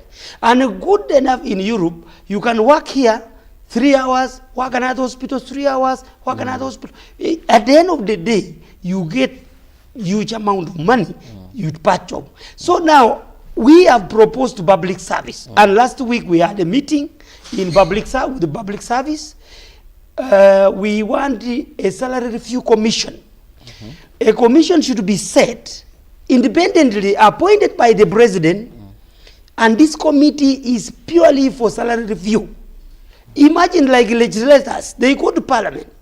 Somebody has reached senior 4, the senior 6. He qualifies to be a politician. Yes. And rushes to parliament and gets 30 million. And you who is a professional, that person is not the professional, he's nowhere. His papers is there as a senior 6, but he earns more than you who is professional, who went senior 6, you go to university, you specialize. I am a specialized nurse, I am a cardiology nurse, I care for heart disease until you wake up and go home. Now, and you pay me 2 million shillings, father's 30 million shillings, it is unfair. Now, that's why we are requesting. Before even you go to all that, let's understand what is your relevance, by the way, in the health sector, away from saying you go to school, away from saying you're 29,000 and the doctors are 7,000. Now, let's understand how vital are you in the health sector? Yes. why we are very important. There are only 3 key areas which I want you to understand, and I want the public to understand the importance of a nurse in this sector. When, first of all, control of disease epidemic, it is a nurse who tells you that hygiene should be number 1. You will never see doctor preaching that gospel. So controlling spread of disease is a nurse and a midwife. 2, because by the time that you come to the hospital, they teach you, we lecture you that don't take unboiled water, you will get typhoid, you will get cholera, you will get all diseases. Sleep in a mosquito net. Who tells you that? Because mosquitoes spread disease. We want discongest hospitals. But the first thing we need to do is a nurse to preach the gospel, the health, how somebody can maintain himself to avoid going to the hospital. That is 1. 2, coming into the hospital, who receives you is a nurse and a midwife. Whether you want to deliver, whether you want to seek for any medical checkup, a nurse is the first on the door. And a nurse will look at you and say, no, you are fit to see a gynecologist, you are fit to see a psychiatrist, you are fit to see a general doctor, please sit there, go to this room. Nobody welcomes patients in hospitals, apart from the nurses. Then the same nurse, the third thing, is the same nurse to tell you how to go with the medication. How do you take your medication? How do you keep healthy? How do you not get the same problem back? Then lastly, a nurse will see you off, dead or life. Last office. Last office. We are the people to prepare you and make sure, even mortuary attendants is to keep the body there. They are there to receive. But for us, when we see that you are not breathing anymore, so now we do what we call last office. We prepare you very smartly, prepare you spiritually, you are already dead. We have already informed your people. We prepare you nicely, dress you up according to your culture, according to your religion. We first ask you, of course we have your data. You are a Muslim, we prepare you according to the Muslim. So those are also trained in nursing school? Yes, they are trained in nursing school. It is a subject of its own. Last office, you must prepare a person according to the religion, according to the culture and norms of that particular society. There are societies that they say, don't touch our body. Just leave it at sit. So we just wrap it and we leave it.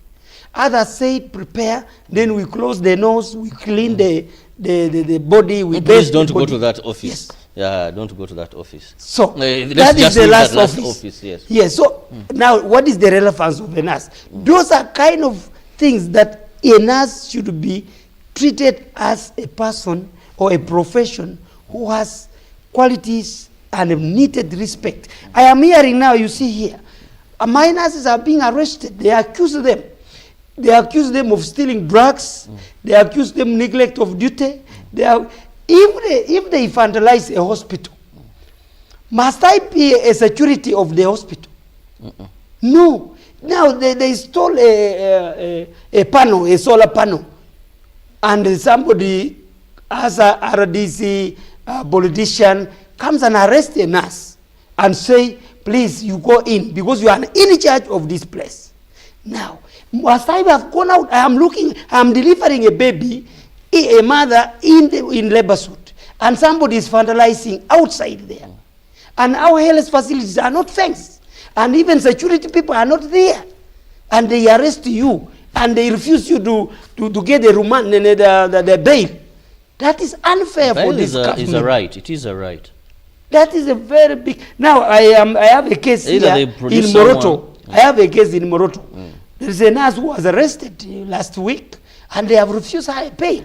And we are heading there, and we are going to demonstrate seriously until that nurse comes out. You can't deny somebody a bail.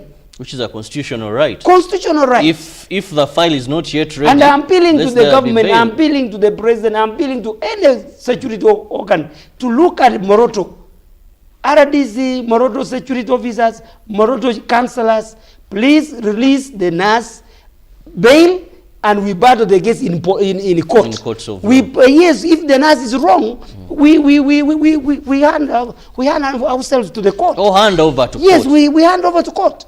So we don't want people to If the 48 hours have elapsed. Yes, now it is now 2 weeks. The person is just denied bail. And I warn that if that nurse up to next week is still in, the whole nurses in this country, please watch out.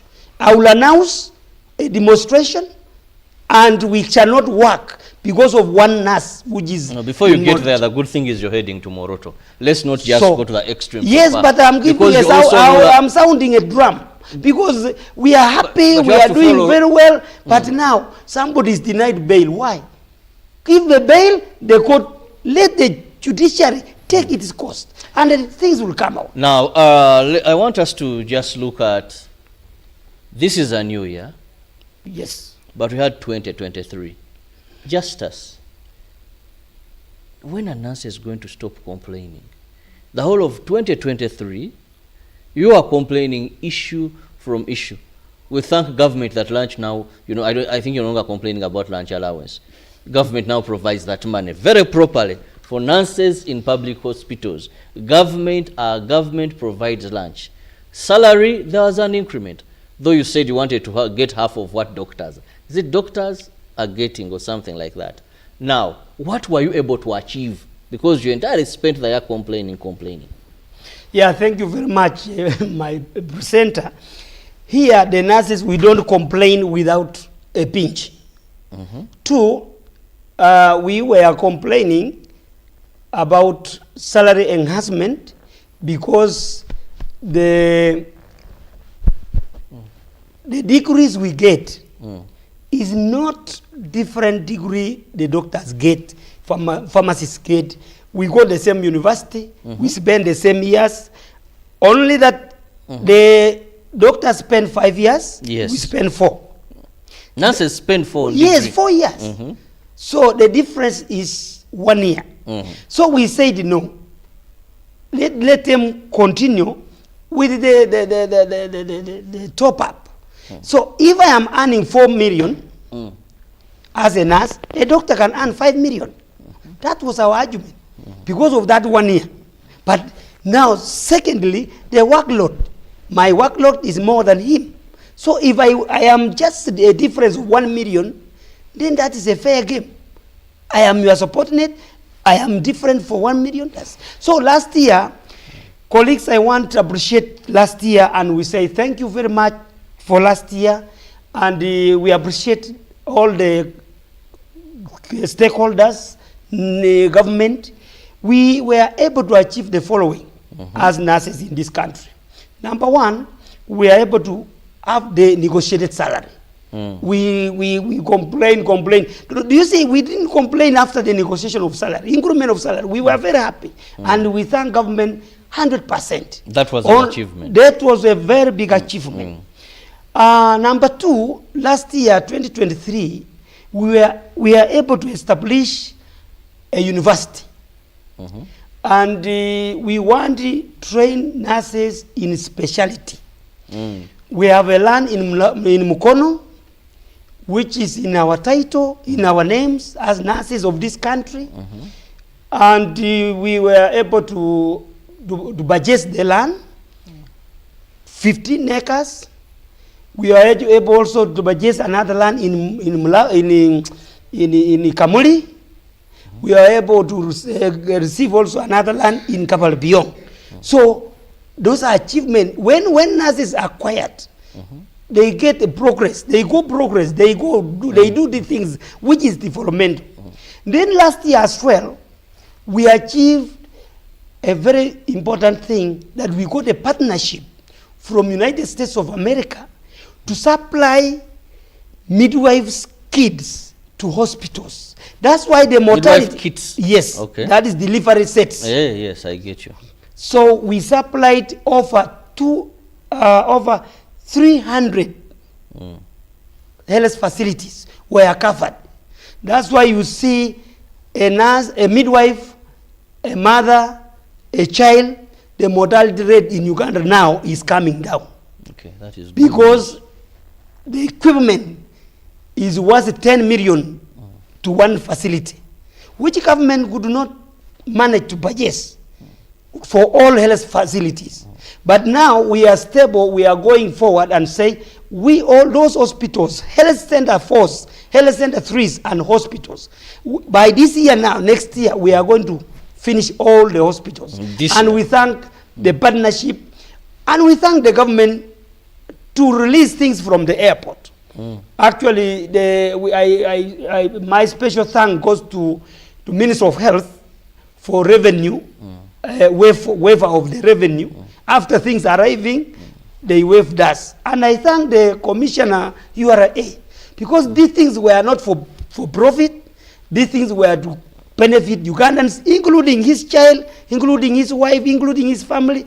So I thank the two sectors seriously for waiving us off of the revenue in Entebbe Airport.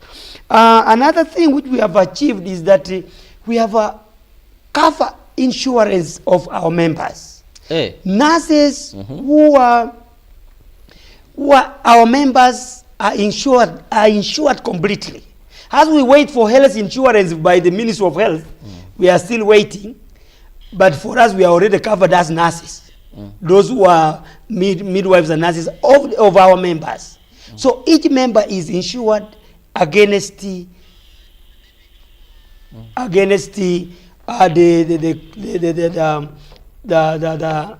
common illnesses. Actually, the illnesses, the chronic illnesses in the country. We managed to also recruit and sensitize members about labor laws, about unionization, about discipline, about early retirement. So we managed to sensitize them, and we have already 6,000 members who are all aware of what it means, public service, how to be an officer, how to retire early. We managed to do that. And also we managed to train and we need to take back our children of nurses who have died. So we have now 168 children at school. We educate them from P3 up to senior 6. But university, no. We don't have this money again. So we said, if a nurse has died, we go and pick the girl child, the girls only within that family of that person. Then we take back to school. So we managed to achieve that for, we have now 168 children who are in. You see now, they looked at us as threat to government. We are not threat. We are doing much, much better for government. You can never be threat to government. Because that is a personal belief, but no one is looking at you that way as nurses. We educate those children, and now we managed to take our nurses back to school. Okay. The president gave you an offer.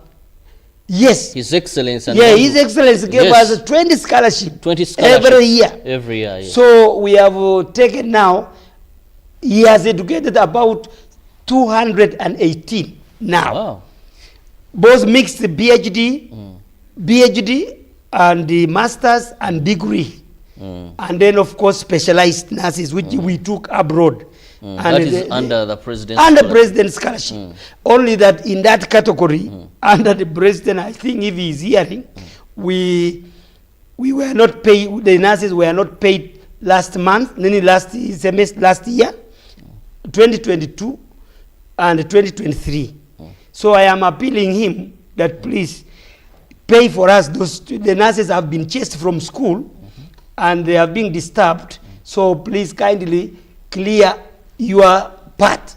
My part was to take the nurses to school. I identified them and they are in universities. But last year your office did not pay, and this and the 2022-2023. So we have two academic years. State House has not been paying us. So we are appealing that please pay us. Then we have also got another partner who supplied us with the personal protective cares for nurses and doctors in the hospital. PPEs. So we have supplied again about 38 hospitals with PPEs. And I still have stock in my office. And I thank government, Minister of Health, I thank you for clearing us, more especially the minister and the permanent secretary. They cleared the PPEs in Entebbe, free, duty free, and then we supplied. So those hospitals who need PPEs, please contact the nurses union. At any time, we supply you the protective gears of the nurses. We also signed a memorandum of understanding last year with a private university in Malaysia. Last month, actually towards Christmas, I was from Malaysia. Signing on 24th, I arrived the country, and we signed an MOU with Malaysia. The purpose of that MOU is to train nurses in specialized courses. So we were given 10 slots of academic year for 5 years. So we shall be taking our nurses to train there, come back and train our specialized nurses in Uganda. We are going to put up next time I come with the projection of the university we are going to put up in Mukono. So we are now building capacity for lecturers who will be in Mukono University. And it is a first of its kind in Africa. No nurse training, no nurse group in Africa, even only apart from Japan, the nurses have the institution. But here we are going to be the first in Africa, in East Africa, to have a university called Specialized University for Nurses and Midwives. So we achieved that MOU. However, after doing all that, of course we got titles of this land, I have told you. We have titles in Malago land, we have titles in Mukono land, we have titles in Entebbe land, we have titles in Kamuli. So all these lands, I'm telling you, we are now possessing titles under Uganda Nurses and Midwife Union. So it was a very good achievement. Immediately they gave us salary increment. Achievements came in very many like the forward. That is something. However, we have challenges. Now, one of the things, as you're talking about, it makes me wonder, we have so many unions in this country. We have 43. I must check. 43 yes. unions. You seem to be moving steady fast. Now, if you're this group marginalized, how have you been able to make such achievements? Yes, in terms of marginalization, I want to be categorical. Only there are two things. Enhancement of salary, our pay is very low, among others. Two, welfare, the way nurse sleeps in the quarters, or the way the nurse is not accommodated. Those are only two things. We have also... So your issue is welfare? Welfare and... salary. And enhancement. Enhancement. And we were remaining with our 10% increment for this year. So we are now... What do you mean by 10%? No, you see, the CPA, we agreed that after every 5 years, you add us something small. So that CPA was not signed. And we made an agreement with the public service and other ministries, but the government did not pen in its signature. So you believe in what? So we are believing that that CBA is not yet in place, because we even simplified for government by saying, after every 5 years, you think about us. If the whole 5 years, sincerely, think about us, you top up something. Another 5 years, you can look at, like now, there is judiciary, there is the teachers, there is what. So if you increase this year the nurses' salary, good one, then you keep, the nurses will be there keeping quiet and working seriously. Then next financial year, you increase judiciary. They will also keep quiet for 5 years. You increase again the teachers. They will keep quiet for 5 years. Like that. Because government, it is constraining so much to say, increase all over globe, all of us, you that may included. be next to impossible. It is impossible because resources is not there. Not there. But if you focus on saying, this year judiciary will be increased 10% or 2%, all people will keep quiet. So if government would buy that idea and sign that document, the workers in general, the workers of this country, will never move a strike. They will just be very peaceful because you are waiting your turn. You can't strike before your turn comes, unless they deny you that this turn was for nurses, but they have not increased. And it will give government to plan that by these 15 years, we would have increased this group of people, and we finish. So we have challenges, Michael. Now let's look at the challenges, because we need to fly very fast now. Yes. Let's look at the challenges. Of course, the challenge number one, of course, as I told you, is that the marginalization is still a problem to our fraternity as nurses. Promotions, enhancement of salary, welfare, how a nurse is sleeping, nothing. And we propose to government that build the houses for nurses all over the world, all over the country, so that a nurse sleeps near the hospital. So that is, marginalization is still a big problem for us. Two, we still have political intimidation. Politicians still intimidate us nurses. A counselor who has not gone to school and comes and just quashes what you have done. Two, if you tell a counselor that a line is here, sit the other side, these ones, you have brought the patient. Follow the line. Follow the line. They don't want. Then they rush to cow and say, transfer that nurse from that health facility. That is intimidation. You can't transfer me because of my profession. I know what I'm doing. I said, do this, do this, do that. So if I come here and you tell me, sit there, and I don't sit there, so I want to sit the other side. Now then... I show you the exit. Yes, you show me exit. So the politicians, I appeal politicians that don't intimidate us. Now that is number two. Number three, there is still resistance of people joining the union. Yet the union speaks for them. And when we fight for salary, or when we negotiate for anything good, like lunch allowance, like increment, it increases all over the nurses. So now we also appeal to government in that challenge that now there is a provision of levying them 1%, because you can't benefit on my negotiation. Like here now, I am negotiating, I am appealing, I am doing everything, but you who is not a member of the union is keeping quiet, you are not contributing anything. Let us say a group of Marwa sitters in Marwa join. If you don't pay a contribution of your 1,000 in order to have a sitting in Marwa, you will be kicked out. So our nurses who are not members, we appeal them to be members, because we cannot protect them and we cannot continue negotiating for them. So that is also another challenge. There is still low membership. And also there is, you know, when you are a union, you are supposed to be represented in disciplinary offices in each district. It is called Reward and Sanctions Committee.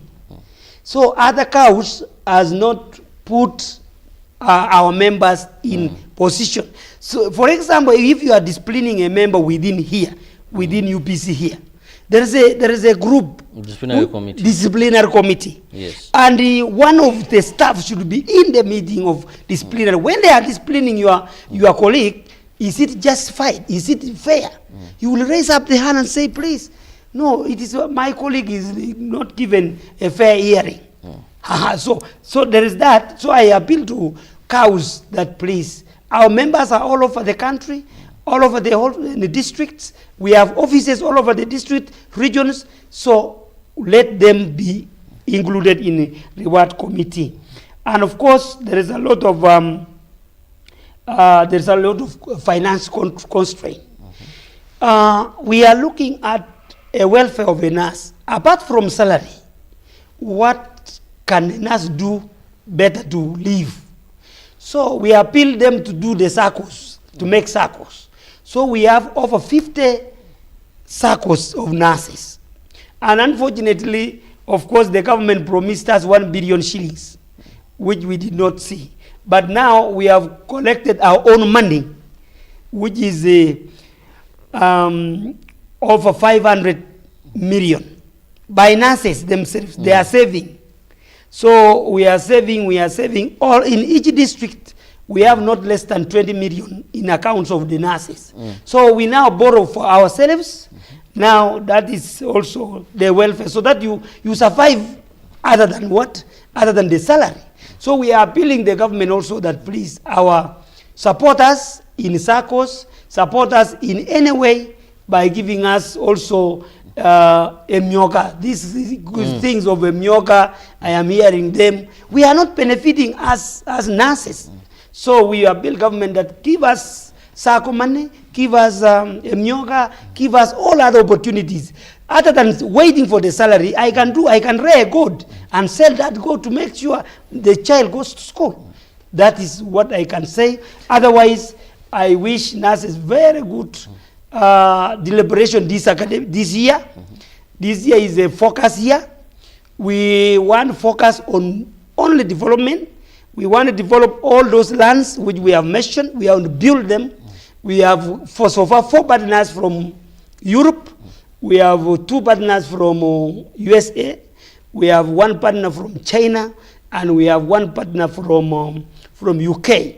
And those ones, we want them to come to invest in nursing, to train nurses, to build for nurses the school.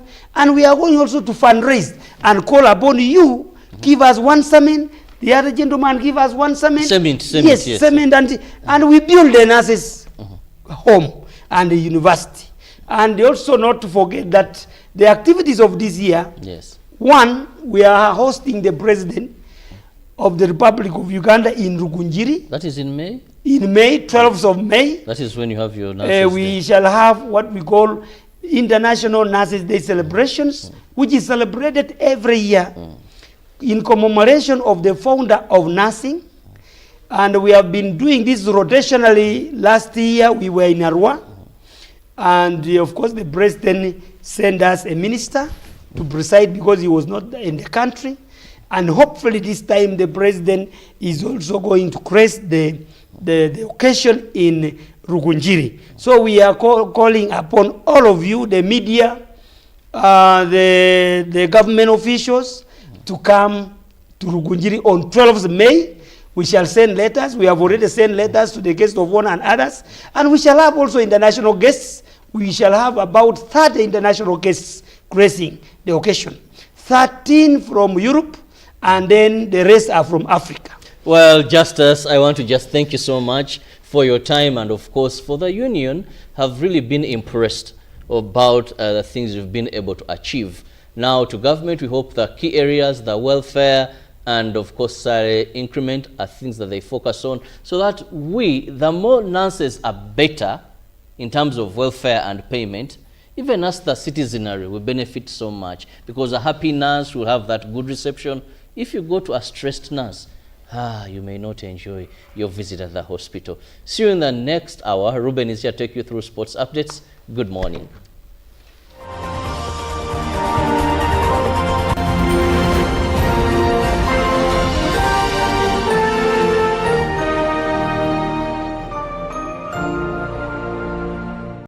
Live from UBC Studios in Kampala, this is Good Morning Uganda.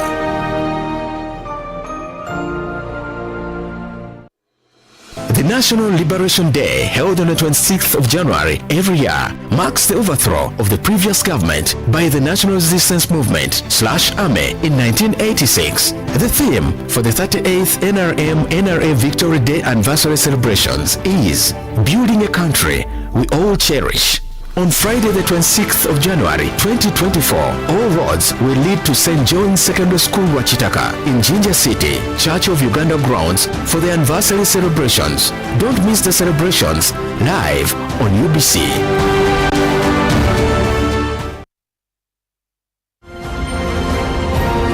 Live from UBC Studios in Kampala, this is Good Morning Uganda.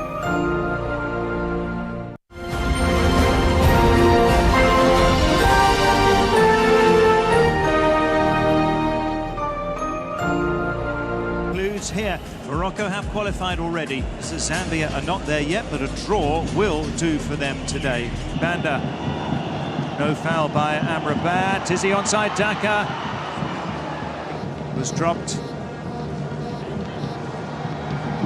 Opening. Achraf Hakimi will not be defeated. Emmanuel Banda! This is another tricky moment though. Ziyech curled in. I think that was Abdel Hamid, or was it Aged Boufal? Hakimi, it's spilled, and it's there, and it's Hakim Ziyech who puts the Atlas Lions ahead. The pressure finally brings them the goal. The coordination is a wonder to behold. Boufal. Oh, what a save, Lawrence Mulenga.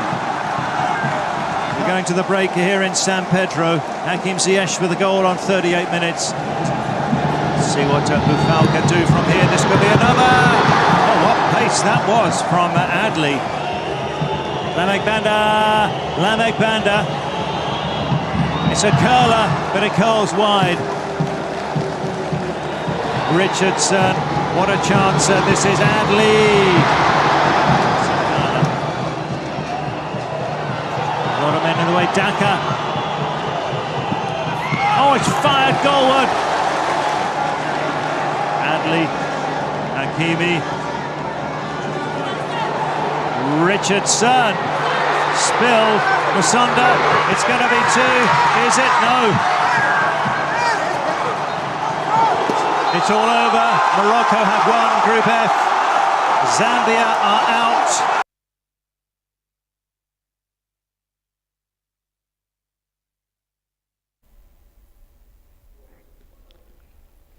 Well, Ruben is my name. I have to give you sports. A lot transpired last night. So many tears. Of course, I did witness some players after the exit from AFCON, but trying to show that, the emotional part of them. But the question is, why couldn't they perform before that happened? But anyway, AFCON is on, and UBC TV is live in Cote d'Ivoire. Peter Otai yesterday was commentating the game. When he was commentating the game, I heard him say that a lot of minnows, or so many countries that we call by the small boys in football, have staged upsets this year's AFCON, and Mauritania, like I said the other day, did do some good work on Algeria. Now yesterday, almost Tanzania was almost there, if you ask me. But anyway, allow me to start with that basketball before I go into the AFCON games, where I'll be telling you who is playing who in the round of 16. But of course, I cannot also avoid. I have an eye somewhere at Kinda. The eye I have is actually for those who have their boys at Nambiango Junior Boys. I believe that the boys who did PLE last year are raising the flag high, and we pray that the head teacher knows about the value, the core values of the school, and there's no excuse whatsoever that any other school around can be better than Junior Boys. So we expect results, and I know that if you don't deliver or perform as the head of the school, maybe the committee will come up to you and say, hey, you've got to just vacate because we can't afford to have bad results. But good luck to the candidates who start the exams, and we pray that they do. As results released this morning, maybe there's some good performance from the young boys of Kinda. Well, away from that, into basketball, we had games this morning. And I'll start with the Heat that lost the Grizzlies 105-96. The first quarter was a low scoring quarter, 22 for the Heat and 21 for the Grizzlies. But of course, the third and fourth quarter were good scoring quarters, because the third quarter was a 59-point quarter, 33 for the Grizzlies and 26 for the Miami Heat. Well, the other game that followed was the Rockets against the Blazers. and this was the high-scoring game, 131. Sometimes I ask myself, is there a difference in NBA? I mean, how do you concede 134 points ahead of if you watched games in Uganda and Lugogo, you would be surprised the points that they put across. I mean, at the scoreboard. I did watch a game between Nam Blazers and KIU Titans, and I got bored and I left the arena because there was nothing to watch. But when you watch NBA, especially those who ask us why wake up every morning to watch basketball, it's interesting. It's end to end. You see big guys on the court, unlike the side that misses at Nam Blazers. Those who played at Nam Blazers, misses I think 4-1, 4-3, and he thinks he plays basketball. How do you play basketball when you're 4-1? Well, when I'm going to go around the rim and shoot and get the points, more like Sodi Ulanga and Bene Komakechi, I look at their size and laugh and say, okay, maybe I'm the one who is blind. But when you watch NBA basketball, the shortest man on the court is I think 5'7", James Harden, and the tallest is around 8'5". Players like Dirk Nowitzki and others would actually, Chris Thompson will tell you that it's very difficult to stop KD because of the size, because of the height. Now, but when you come back here in Uganda, you ask yourself what happened to the mothers who come up with such basketball players as they were dark. Anyway, but the Heat, okay, the Rockets did lose to the Blazers. That's 137 to 131. The first quarter was a 61-point quarter. Can you imagine? Now this is the whole game of basketball in Uganda. 61 points for both teams. Now for them, the first quarter records 61, 30 for the Blazers and 31 for the Rockets. Now that's why we wake up and watch basketball. Much as we have the love and interest, it's end to end. It's a free scoring game where the defense is not anywhere. I mean, I watched the game between the Lakers and the Clippers, the LA Derby, and LeBron James could hardly be stopped. I mean, when he's flying high, no player, not even Pascal Siakam can stop him or Lowry. But of course, the big man at the Clippers, Kawhi Leonard, but tried but couldn't do much. The Bucks did beat the Cavs, 126 and 116 for the Cavs. We had the Mavericks also losing to the Suns, 132 to 109.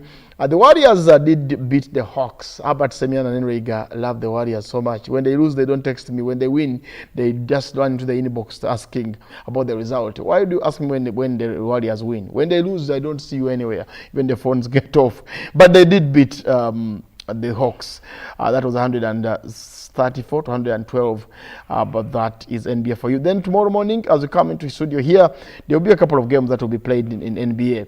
Of course, to start with, at 3 a.m., the Pacers will take on the 76ers, and the big man Joel Embiid will be back in action for the 76ers. Then that game will be at the Gainbridge Field House. You can catch the games. I know John Barnes loves NBA. This team is actually the Toronto Raptors. The team that we won the championship, I think 4 years ago, when they had one of the best teams that year. I remember the coach assembling Kawhi Leonard, Lowry. They had Pascal Siakam in that team. Wow. Siakam was a nemesis in everybody's but I mean, you could not stop Pascal Siakam, but he was flying from all corners of that court. And then the evergreen Kawhi was the best player that year. I wonder what happened to him when he went to the Clippers.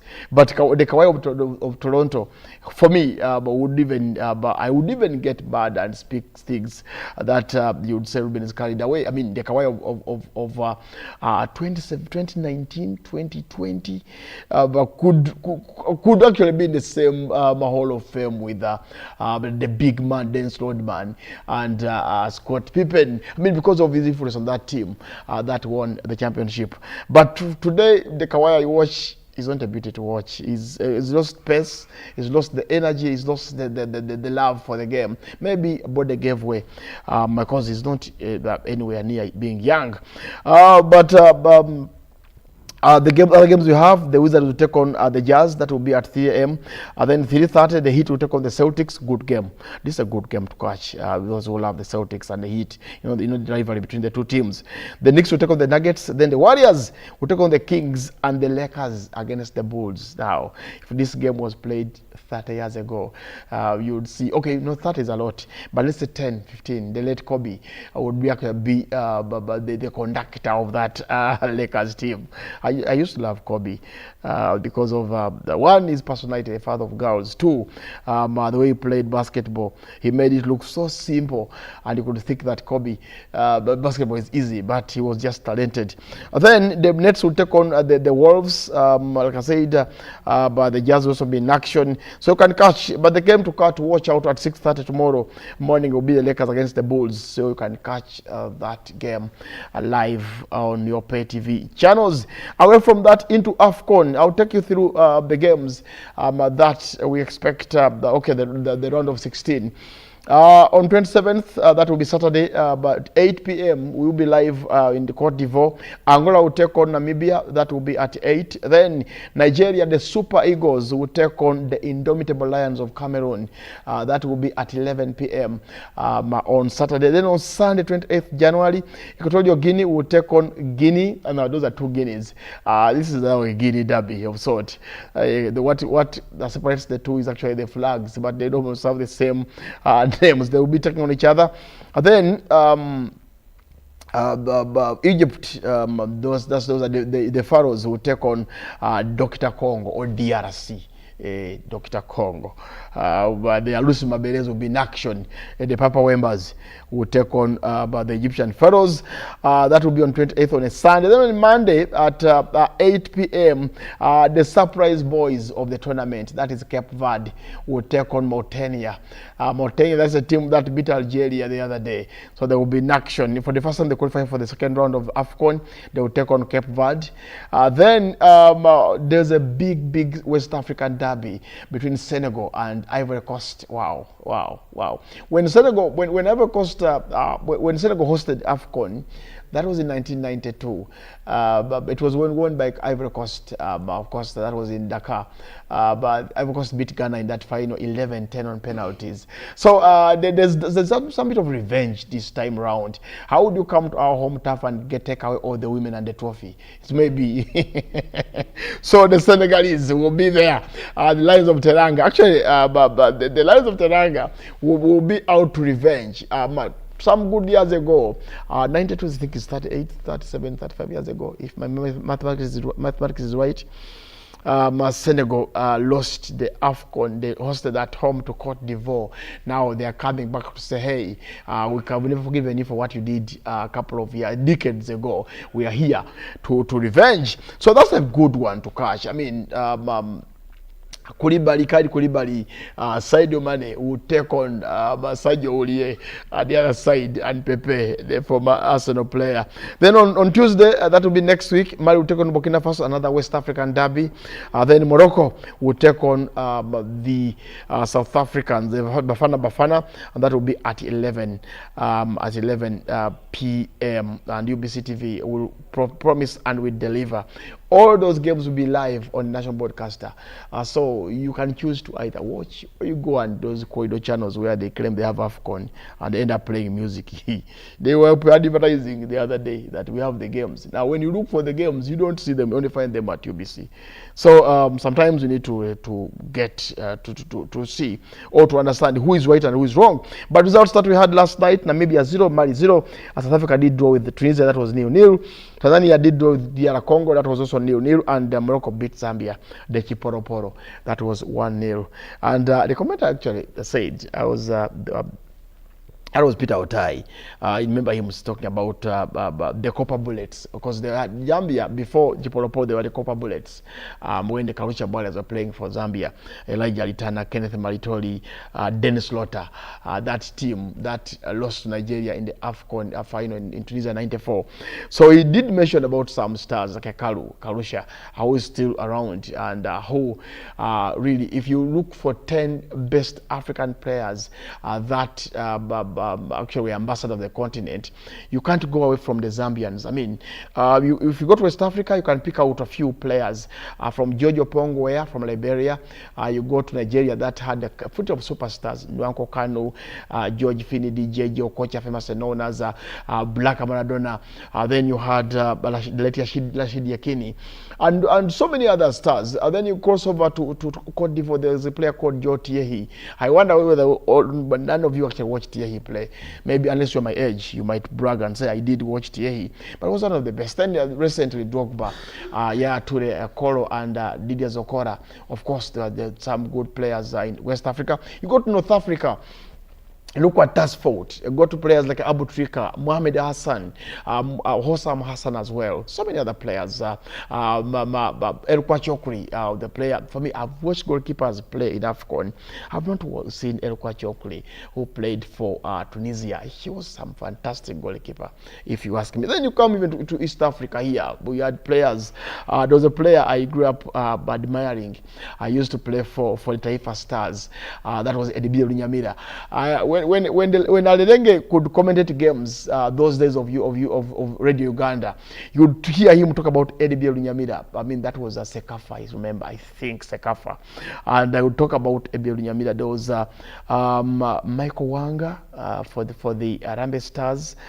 Then they had Henry Mutego. I remember Henry Mutego, one of the best players Kenya has ever produced. Then Uganda, we had Miyami Mayanja, Jackson Mayanja, Majidu Musisi. So Africa's really had talent from west to the north, the south.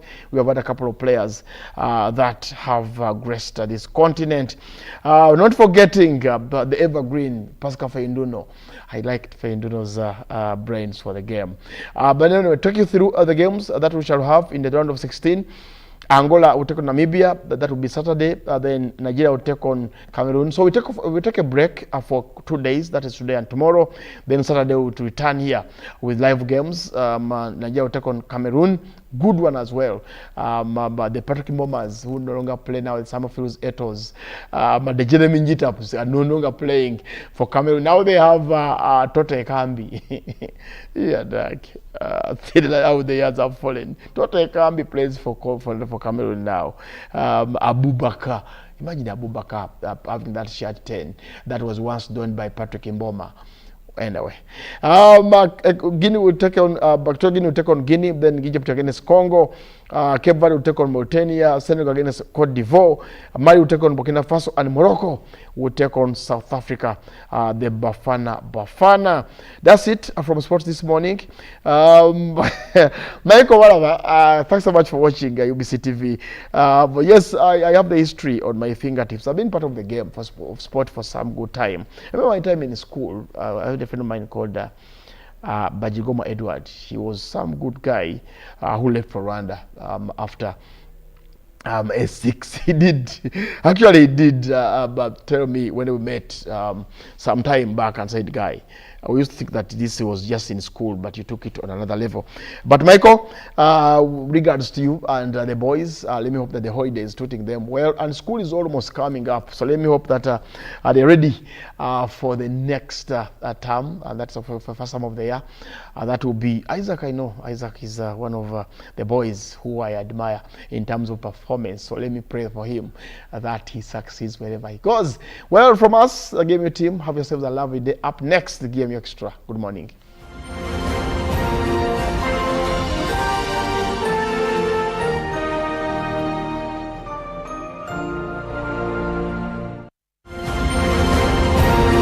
Live from UBC Studios in Kampala, this is Good Morning Uganda. Pick of the day on UBC.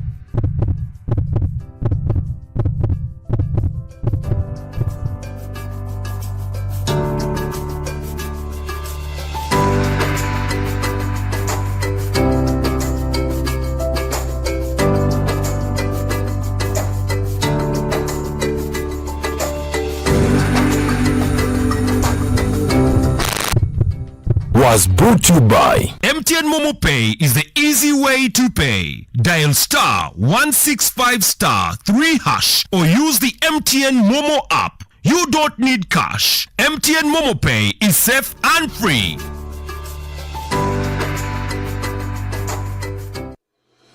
The National Liberation Day, held on the 26th of January every year, marks the overthrow of the previous government by the National Resistance Movement /AME in 1986. The theme for the 38th NRA Victory Day anniversary celebrations is Building a Country We All Cherish.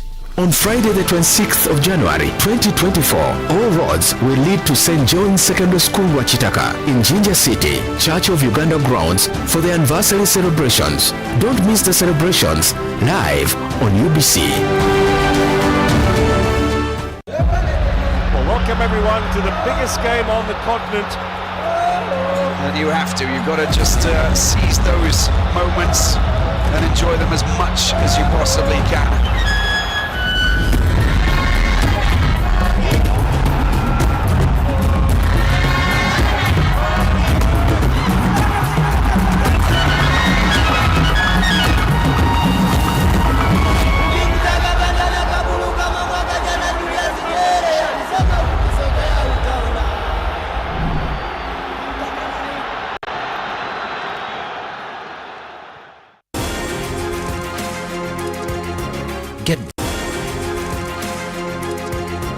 Get value for your money by choosing the right paint. With Global Paints, you don't just paint, but paint for generations to come. Make Global Paints a paint of choice and make your building a paradise. We have weather coat emulsion, undercoat emulsion, silk vinyl emulsion, flat emulsion, super gloss and high gloss. Global Paint, a reliable product. The energy of this land was born in the hearts of these men, of these women. It comes to life in the power of these colors and the memory of these scents. The energy of this land comes from here. It comes from Africa, and it vibrates in each of us. Empowered by Africa. Oryx Gas, powered by Africa. More it Harbour jelly and Harbour foam. Yes, it packed. It will protect your skin from skin rashes. More it pack. It is a new improved More it Harbour jelly. So soft and smooth. It is a More it Harbour jelly. Tell me, kids, the sense. Any irritations? No more rashes and irritations. Movit Herbal Jelly and Herbal Soap is rich in natural herbs for a smooth and glowing skin. Movit All Day Confidence. Nyati Motion Pictures brings Tuko Pamoja, a document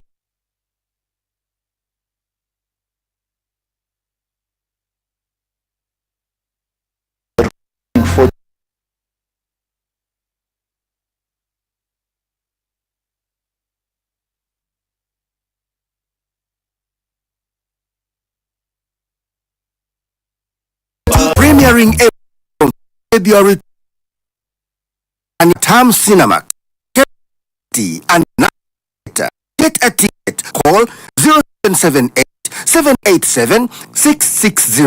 Tuko Pamoja, proud supported by UBC, the National Theatre, Indere Center, Tam Cinema, Makerere University, and the Ministry of Gender, Labor and Social Development. Tuko Pamoja.